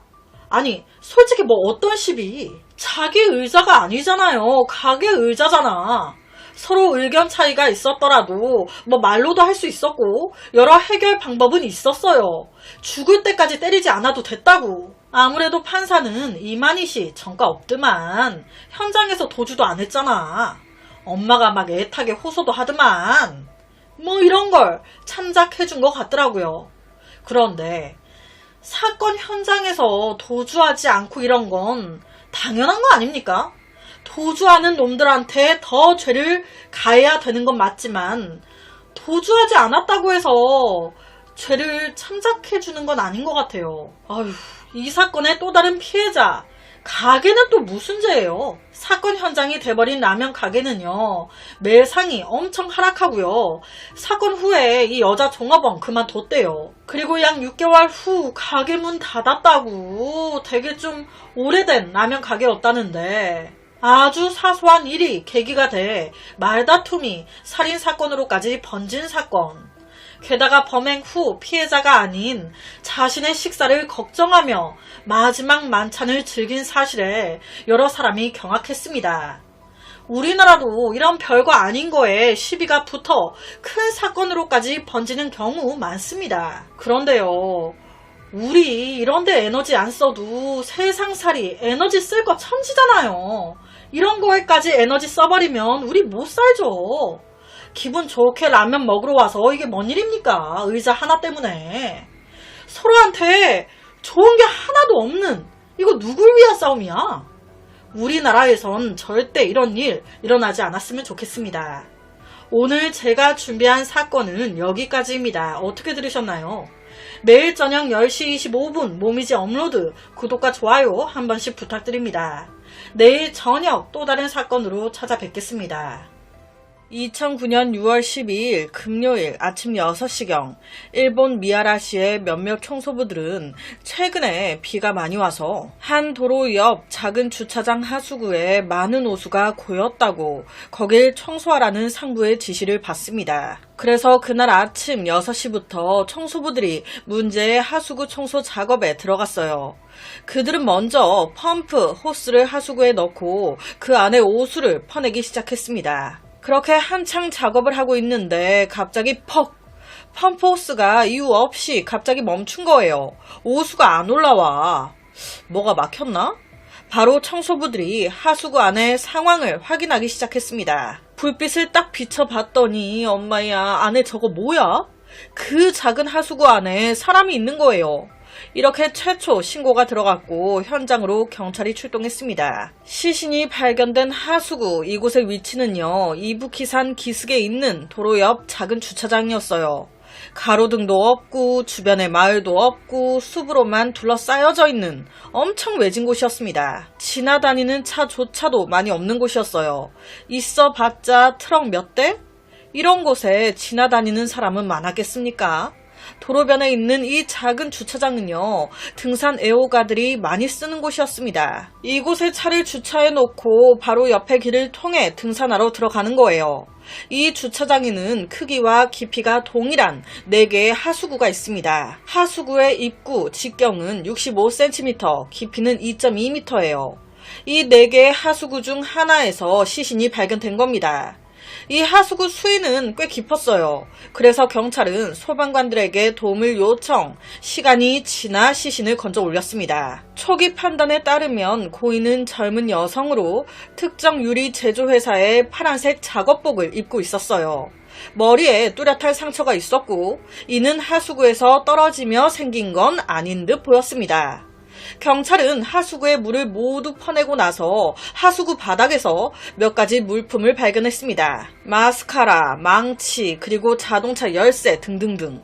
하수구 근처에서도 많은 혈흔과 갈색 머리카락 뭉치 발견. 근처 풀밭에서도 여성용 장갑과 혈흔이 묻은 신발 한 켤레를 발견해요. 그런데 참 이상하죠? 이렇게 많은 물품들이 나왔는데 딱 하나, 피해자 핸드폰은 아무리 찾아도 없네. 너무 안타까운 게요. 이곳이 외진 곳이고 드나드는 사람도 많지 않아 이곳에 CCTV를 설치 안 해놓은 거예요. 그래서 수사가 굉장히 어려웠습니다. 지금 현재 정확한 건 주변 혈흔의 흔적들, 그녀 물품들이 나뒹굴고 있었던 것, 그리고 머리에 상처까지. 이 사망한 여성, 문제의 하수구에 실수로 떨어지면서 죽은 건 아니라는 것. 피해자는 생전 범인과 격렬한 싸움을 벌였고 결국 망치에 의해 살해당했다. 그리고 문제의 이 하수구에 버려졌다. 사건이 드러나는 것을 막기 위해 범인은 피해자의 핸드폰과 신분증을 가져갔다. 경찰의 이런 초기 추정을 뒷받침하듯 부검 결과 피해자의 머리 상처는 둔기로 맞은 거였습니다. 손에는 많은 방어은, 저항은이 있었어요. 그런데 사망 원인은요, 익사였습니다. 사망 시간은 시신 발견 하루 전인 6월 11일 저녁 8시로 추정돼요. 경찰은 비교적 쉽게 피해자의 신원을 확인했습니다. 다행히 피해자 가족이 실종 신고를 해놨던 거예요. 실종자 DNA와 사망자 DNA 비교 결과 확인된 사람은 바로 28살이었던 오카와 노리코. 오카와 노리코는 외동딸이었어요. 미혼으로 부모님과 함께 나가하마시의 작은 마을에 살고 있었습니다. 21살 때 노리코는 나가하마시에 있는 한 유리 제조 회사에 입사했어요. 직장에서의 그녀 평은 온통 칭찬이 한가득이야. 그녀는요, 이 유리 제조 회사에서 무려 7년을 일했습니다. 그녀 집에서 회사까지의 거리는 11km. 그래서 그녀는 매일 차를 타고 출퇴근하고 있었어요. 오카와 노리코의 어머니 말에 따르면 딸이 6월 10일 아침 평소처럼 나 다녀올게 차를 몰고 출근할 준비를 했습니다. 그런데 차가 왜 이래? 시동이 안 걸려. 고장난 거예요. 그래서 이때 그녀는요, 지각하면 안 되니까 엄마 나 회사까지 차 좀 태워줘. 그렇게 저녁 8시가 됐습니다. 노리코가 퇴근하는 시간이었어요. 엄마는요, 걱정이 되는 거예요. 아침에 차가 고장나서 엄마가 바래다 줬잖아요. 올 때는 어떡할 거야. 그러니까 엄마가 노리코 지금 엄마가 회사로 갈까? 잠깐 기다릴래? 그랬더니 노리코가 아예 됐어 엄마, 내가 시간 맞춰 택시 불러 타고 갈게. 걱정하지 마요. 그렇게 전화를 끊었단 말이에요. 이게 끝입니다. 택시 타고 온다며 왜 안 와? 전화해도 안 받고. 저녁 12시가 넘어도 안 와. 처음에 어머니는 얘가 야근을 하나? 했어요. 그런데 야근한다 해도 이 시간이면 끝났을 시간인데. 다음날 아침이 돼도 여전히 집에도 안 오고 전화도 안 받으니 이 엄마는 회사로 당장 달려가 보려고 했습니다. 그런데 딱 이 타이밍에 전화가 걸려와요. 안녕하세요, 어머니. 저 노리코 직장 동료인데요. 노리코가 오늘 출근을 안 해서요. 전화 연결도 안 되고. 이게 무슨 말이야? 회사에 있는 거 아니었어? 여기서 이제 뭔가 잘못됐다. 바로 경찰서로 가서 실종 신고를 했던 겁니다. 이때까지도 그녀는요, 이 엄마는 내 딸이 죽었을 거라고는 생각 안 하고 있었어요. 이렇게 죽을 거라고는. 하지만 다음날 경찰서에 전화를 받게 된 거죠. 따님이 사망한 채 발견됐다. 외동딸이었는데. 어머니가 말하는 노리코는요, 엄청 효녀였대요. 활동 반경도 매일 집 직장 끝. 남자친구도 들은 적이 없다는 거예요. 남자친구 없는 걸로 알고 있다. 알려진 단서에 따르면 오카와 노리코는 6월 10일 퇴근 후에 행방이 묘연해졌고 6월 11일 누구와도 연락이 닿지 않았습니다. 따라서 그녀는 6월 10일 퇴근 후에 누군가에게 살해당했고 하수구에 버려졌을 가능성이 높아요. 그런데 여기서 중요한 건 살인범은 그녀가 죽었다라고 생각을 했던 거죠. 그래서 유기하려고 하수구에 버렸는데 이때 그녀 죽지 않았어. 살아있었다는 겁니다. 기절했을 뿐. 그녀가 정신을 차렸을 때 밖엔 많은 비가 내리고 있었고 더럽고 좁은 하수구에 갇혀 있었고 그 좁은 하수구엔 물이 차오르기 시작했습니다. 살려고 그 좁은 하수구에서 발버둥을 쳤을 거예요.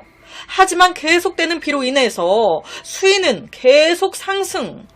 결국 6월 11일 저녁 8시에 익사한 겁니다. 익사. 경찰은 바로 그녀 직장으로 향했어요. 한 명 만나 인터뷰를 하던 중 사치코라는 한 여성이 중요한 단서를 줍니다. 6월 10일 저녁.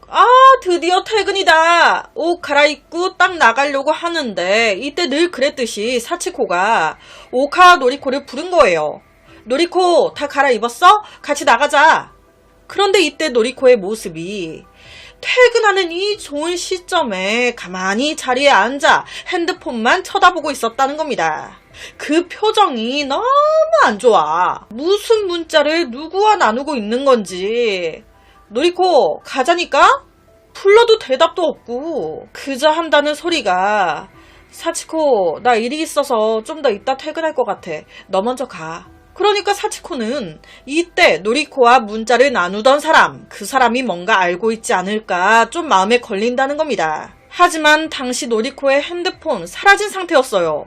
더 이상 추가 정보를 얻지 못합니다. 이번에 경찰은 회사 CCTV를 확인하기 시작합니다. 정말 사치코 말대로 6월 10일 노리코 내내 일에 집중도 못하고 핸드폰만 만지작거리고 있어. 퇴근할 때도 정말 그녀 혼자 회사를 떠났고 그 이후에 사라졌습니다. 한창 조사가 진행 중일 때 노리코의 어머니가 경찰서를 찾아옵니다. 깜빡한 게 얘기 안 한 게 하나 있다는 거예요. 딸이 실종된 다음 날 엄마가 걱정이 되니까 노리코의 친구인 나미한테 전화를 걸었다는 겁니다. 나미야, 너 혹시 우리 딸과 연락했다거나 뭔가를 들었다거나 본 거 없니? 그런데 이때 친구인 나미가 하는 말이 안 그래도 제가 노리코가 실종됐다는 소리 듣고 바로 노리코한테 전화를 했었어요. 그런데 그때 누가 받았어요. 전화를 받은 사람이 남자였는데 제가 노리코 어디 있냐고 물어보니까 되게 싸가지 없이 몰라. 이 말만 하고 끊어버리더라고요. 처음에 어머니는 친구 나미가 전화를 잘못 걸었다고 생각했어요. 왜냐? 우리 딸은 남자친구가 없으니까. 그런데 뭔가 시간이 가면 갈수록 좀 이상해. 마음에 걸렸던 거예요. 그래서 다시 경찰서를 찾아와 이 얘기를 한 겁니다. 경찰은 바로 친구 나미를 찾아갑니다. 6월 11일 오카와 노리코에게 전화했고 받은 건 남자였다. 잘못 걸었다고 생각했는데 번호가 맞는 번호였다. 경찰은요, 노리코 남자친구가 있지 않았을까? 엄마는 없다고 했지만 모르는 거잖아요. 전화 받은 남자가 그녀의 남자친구였고 갈등이 생겨 그녀를 살해한 거 아닐까? 역시나 이런 경찰의 추정은 맞았습니다. 오카와 노리코, 모리타 반세라는 남자랑 되게 가까운 사이였다네. 그런데 여기서 놀라운 점은 이 모리타 반세 나이가 40살이었다는 거예요. 여러분, 오카와 노리코 28살이었어요. 나이 차이가 12살이나 나. 뭐 요새 나이 차이는 숫자에 불과하다고 하니 그렇다고 쳐요. 모리타 반세, 노리코 회사의 직장 상사네. 같은 회사. 여기까지도 그럴 수 있죠. 그런데 뭐야, 이 남자 유부남이네. 두 자식들의 와이프까지 있어. 그런데 더 놀라운 건 이 새끼 주변 이웃들한테 존경받는 인물로 통하고 있었다는 겁니다. 아유, 그 남자 엄청 예의 바르고 누군가 도움이 필요하다? 항상 자기가 먼저 나서고 했던 남자야. 우리 마을에서 모리타 싫어하는 사람은 없을걸? 주말 되면 맨날 아이들 데리고 나와 놀고 있고 와이프하고도 얼마나 사이가 좋은지 자식들 학교 행사 있을 때마다 항상 둘이 손잡고 와가지고 다른 부모들이 다 거기 부부 부러워했었다니까. 이런 남자가 12살 어린 여자랑 간통 바람을 피우고 있었다. 처음에 이런 말 그의 가족들이나 이웃들 전혀 믿지 않았었대요. 그런 짓을 할 사람이 아닌데 딴 남자랑 착각한 거 아니에요? 아내 또한 전혀 이상한 점은 없었다는 거예요. 그저 하나 뽑자면 요 며칠 퇴근 시간이 좀 늦었던 거? 그런데 그것도 크게 늦었던 것도 아니어가지고 별로 이상하게 생각 안 하고 있었다는 겁니다. 이에 경찰은요, 모리타 반세가 굉장히 철저하게 이중 가면을 쓰고 생활한 거지 의심 못하게. 집에서는 좋은 남편, 좋은 아버지인 척 뒤에서는 딴 여자랑 희덕거리고 그러다가 갈등이 생기니 상대방을 해친 거 아닌가. 오카와 노리코의 부모님은요, 시종일관 계속 우리 딸 남자친구 없다고 얘기해 왔습니다. 그런데 웬걸 우리 딸 40살인 유부남이랑 만나고 있었대. 얼마나 놀랬겠어요. 아니, 형사님들 잘못 아신 거 아니에요? 우리 딸 그런 애 아니에요. 진짜 그럴까요? 회사 가서 확인한 결과 다 알고 있네. 둘이 내연관계였던 거. 둘이 손잡고 있거나 안고 있는 모습을 본 사람이 한두 명이 아닌 거예요. 그런데 다들 그냥 쉬쉬했습니다. 왜? 제가 그랬잖아요. 모리타 직장 상사였다고. 그리고 남일에 끼고 싶지 않았던 거예요. 회사 내 이 둘의 불륜 사이는 다 알고 있는 사실이었습니다. 그런데 참 이상하죠? 모리타 입장에서는 자기랑 뒤로 같이 정을 쌌던 여자가 갑자기 사망한 채 발견된 거 아니에요. 그런데 이 남자는 아무렇지도 않나 봐. 사건 후 그는 아무렇지도 않게 출퇴근하면서 노리코의 죽음? 그의 삶에 크게 영향이 없는 것처럼 보였습니다. 그러니까 더 의심을 산 거예요. 경찰들이 모리타에게 집중하던 그때 경찰서로 유나라는 한 여자가 찾아옵니다. 오카와 노리코의 친구였어요. 유나 왈. 노리코는 그가 유부남인 걸 모르고 만났다는 겁니다. 그 새끼가 총각 행세를 했다는 거예요. 함께 일을 하면서 노리코는 모리타가 되게 성숙하고 어른스럽다고 느꼈습니다. 당연히 그랬겠죠. 나이 차이가 12살이 나는데 그 상황에서 이 남자가 막 나한테 다가오네? 총각이라고 하니 서로 사귀게 된 거예요. 자기보다 12살이나 더 많았지만 사랑한다면 나이는 크게 문제가 없다고 생각했습니다. 둘은 처음에 잘 지냈고 한가할 때 양쪽 부모님까지 만나기로 약속해요. 하지만 사귀어가면서 이놈 점점 본성을 드러내기 시작합니다. 이유 없이 화를 내고 심지어 노리코를 때리기까지. 그러니까 노리코 얼마나 힘들었겠어요. 이 힘듦의 하소연을 친구 유나에게 늘 했었던 겁니다. 아니, 유나 입장에서 모리타 이 새끼가 내 친구를 때렸대. 당연히 무슨 말이 나가겠습니까? 야, 그 새끼랑 끝내. 뭐가 좋다고 맞으면서 만나고 있어. 당장 헤어져. 그런데 못 헤어지는 거예요. 이놈이 막 때려놓고 헤어지자고 하면 잡아. 입 바른 소리 하면서 항상 잘못했다고. 그러니까 노리코 마음이 약해져서 다시 만나곤 했었다는 겁니다. 그런데 여기서 중요한 건 사건 발생 전 오카와 노리코가 유나한테 되게 진지하게 아무래도 모리타한테 다른 여자가 있는 것 같다고. 실제 이 문제로 노리코와 모리타 둘이 크게 싸웠다고. 노리코가 당신 다른 여자 있죠? 모리타는 없어. 왜 그래? 나 의심하는 거야? 이런 걸로 싸운 거예요. 와이프가 있었으면서. 처음에 이 말을 들은 친구 유나는요, 노리코한테 서로 오해가 있는 거일 수도 있으니 모리타와 잘 얘기해봐 라고 얘기했었대요. 그런데 웬걸? 이 얘기하고 얼마 안 가 노리코가 죽었다고. 유나 입장에서도 모리타가 의심될 수밖에 없죠. 유나는요, 노리코에게 들었던 모리타라는 남자는 되게 폭력적이고 다혈질인 남자였어요. 제 친구를 항상 함부로 대했습니다. 사건 전 둘 사이에 여자 문제로 갈등도 있었어요. 유부남이었다면서요. 그럼 살해 동기가 있는 거 아닙니까? 제가 생각했을 때 6월 10일 퇴근 후에 노리코가 모리타 반세에게 얘기 좀 하자고 했을 겁니다. 그 대화를 하면서 화가 난 모리타 반세가 노리코를 죽인 거예요. 하지만 이건 어디까지나 추측일 뿐 증거가 없잖아요. 사건 발생 지역이 굉장히 외진 곳이었어요. 그리고 사건 당일 노리코 역시 차를 몰고 오지 않았죠. 즉 사건은 모리타 반세 차 안에서 일어났을 가능성이 있다. 바로 그의 차 조사에 들어갑니다. 이상한 점이 바로 나오죠. 어라, 모리타, 노리코의 시신이 발견된 바로 다음 날 자기 차를 수리점에 맡겼네. 바로 그 수리점 찾아갑니다. 직원 왈, 모리타가 자기 가게의 단골 손님이라는 거예요. 그러면서 중요한 얘기를 또 하나 해주는데, 모리타가 전에 젊은 여자 한 명을 데리고 자주 왔었다는 겁니다. 그래요? 혹시 데리고 왔었다는 그 여자가 이 여자 맞습니까? 노리코 사진 보여주니까 맞대, 이 여자래. 둘이 차수리 맡기면서 껴안고 뽀뽀하고 누가 봐도 연인 사이처럼 보였다는 거예요. 그런데 웬걸 6월 13일 이날은 모리타 혼자 왔네. 당시 차 상태는요, 후방 거울이 고장났고 조수석 앞 유리에도 움푹 들어간 부분이 있었습니다. 처음에 수리공은 교통사고 난 줄 알았대요. 그런데 세심하게 검사해보니까 교통사고는 아니야. 그러니까 이때 정비공이 농담식으로 탁 던진 거예요.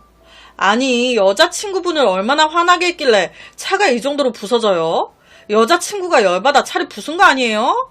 그런데 이런 농담에 모리타 가만히 서서 무표정으로 아무 말도 안 했다는 겁니다.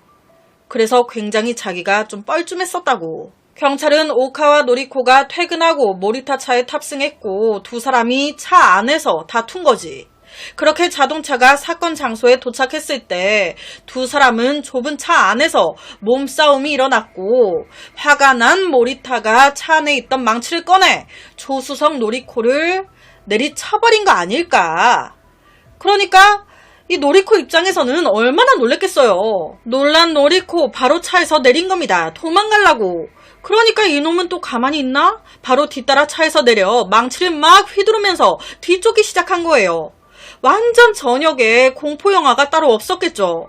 오가는 사람도 오가는 차도 많이 없는, 가로등 하나 없는 곳이었는데 노리코를 죽이겠다며 망치를 휘두르던 모리타, 잘못 휘둘러서 자신의 차 후방 거울과 앞유리 내리친 겁니다.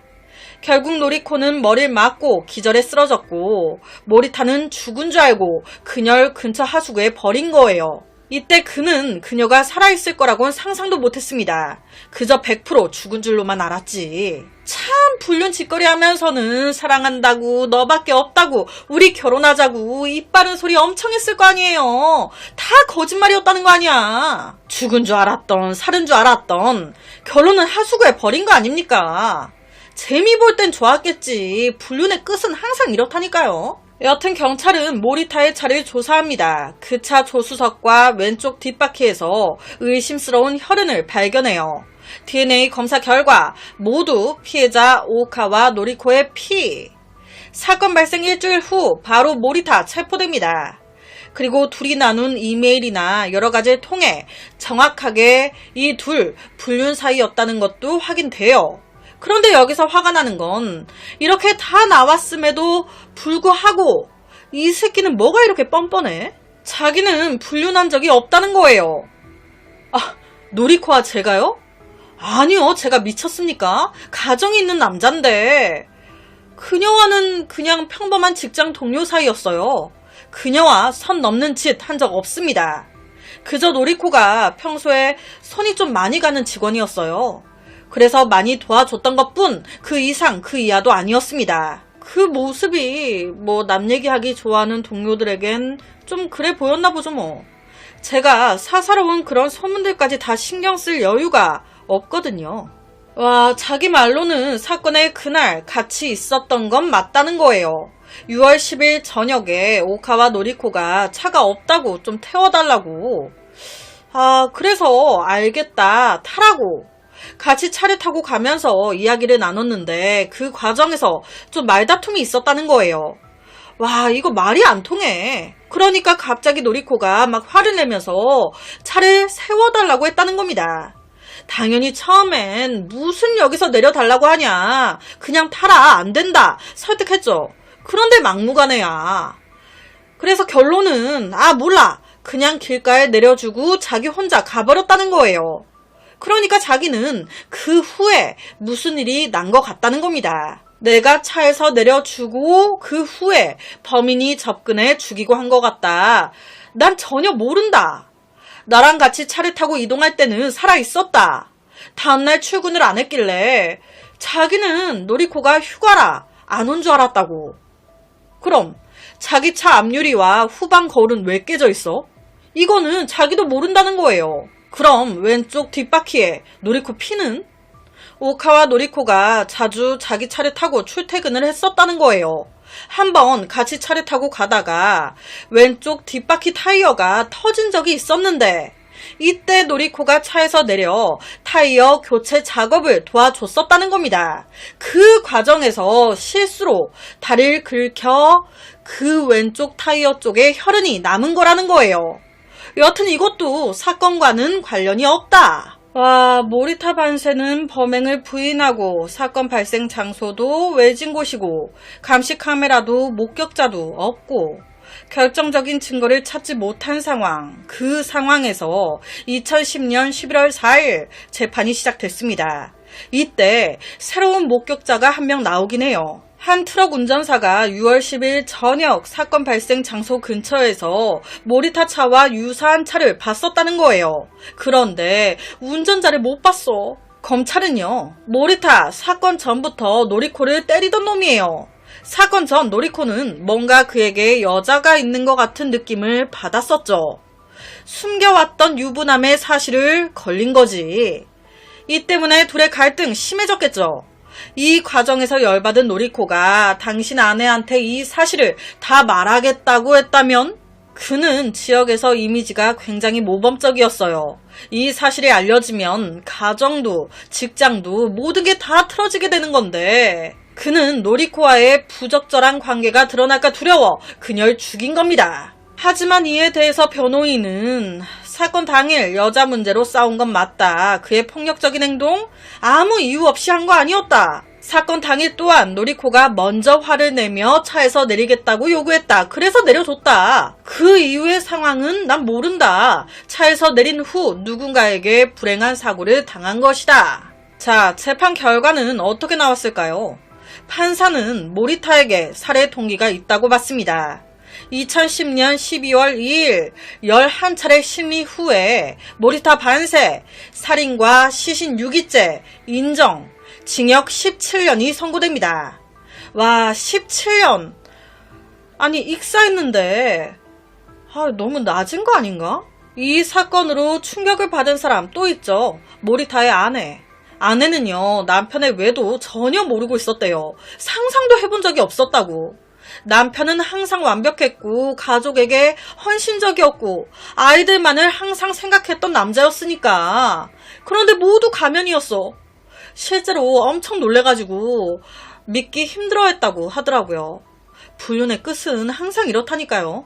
오늘 제가 준비한 사건은 여기까지입니다. 어떻게 들으셨나요? 매일 저녁 10시 25분 모미지 업로드, 구독과 좋아요, 그리고 새로운 영상이 업로드 될 때마다 띠링띠링 알려주는 알람 설정까지 한 번씩 부탁드립니다. 내일 저녁 또 다른 사건으로 찾아뵙겠습니다.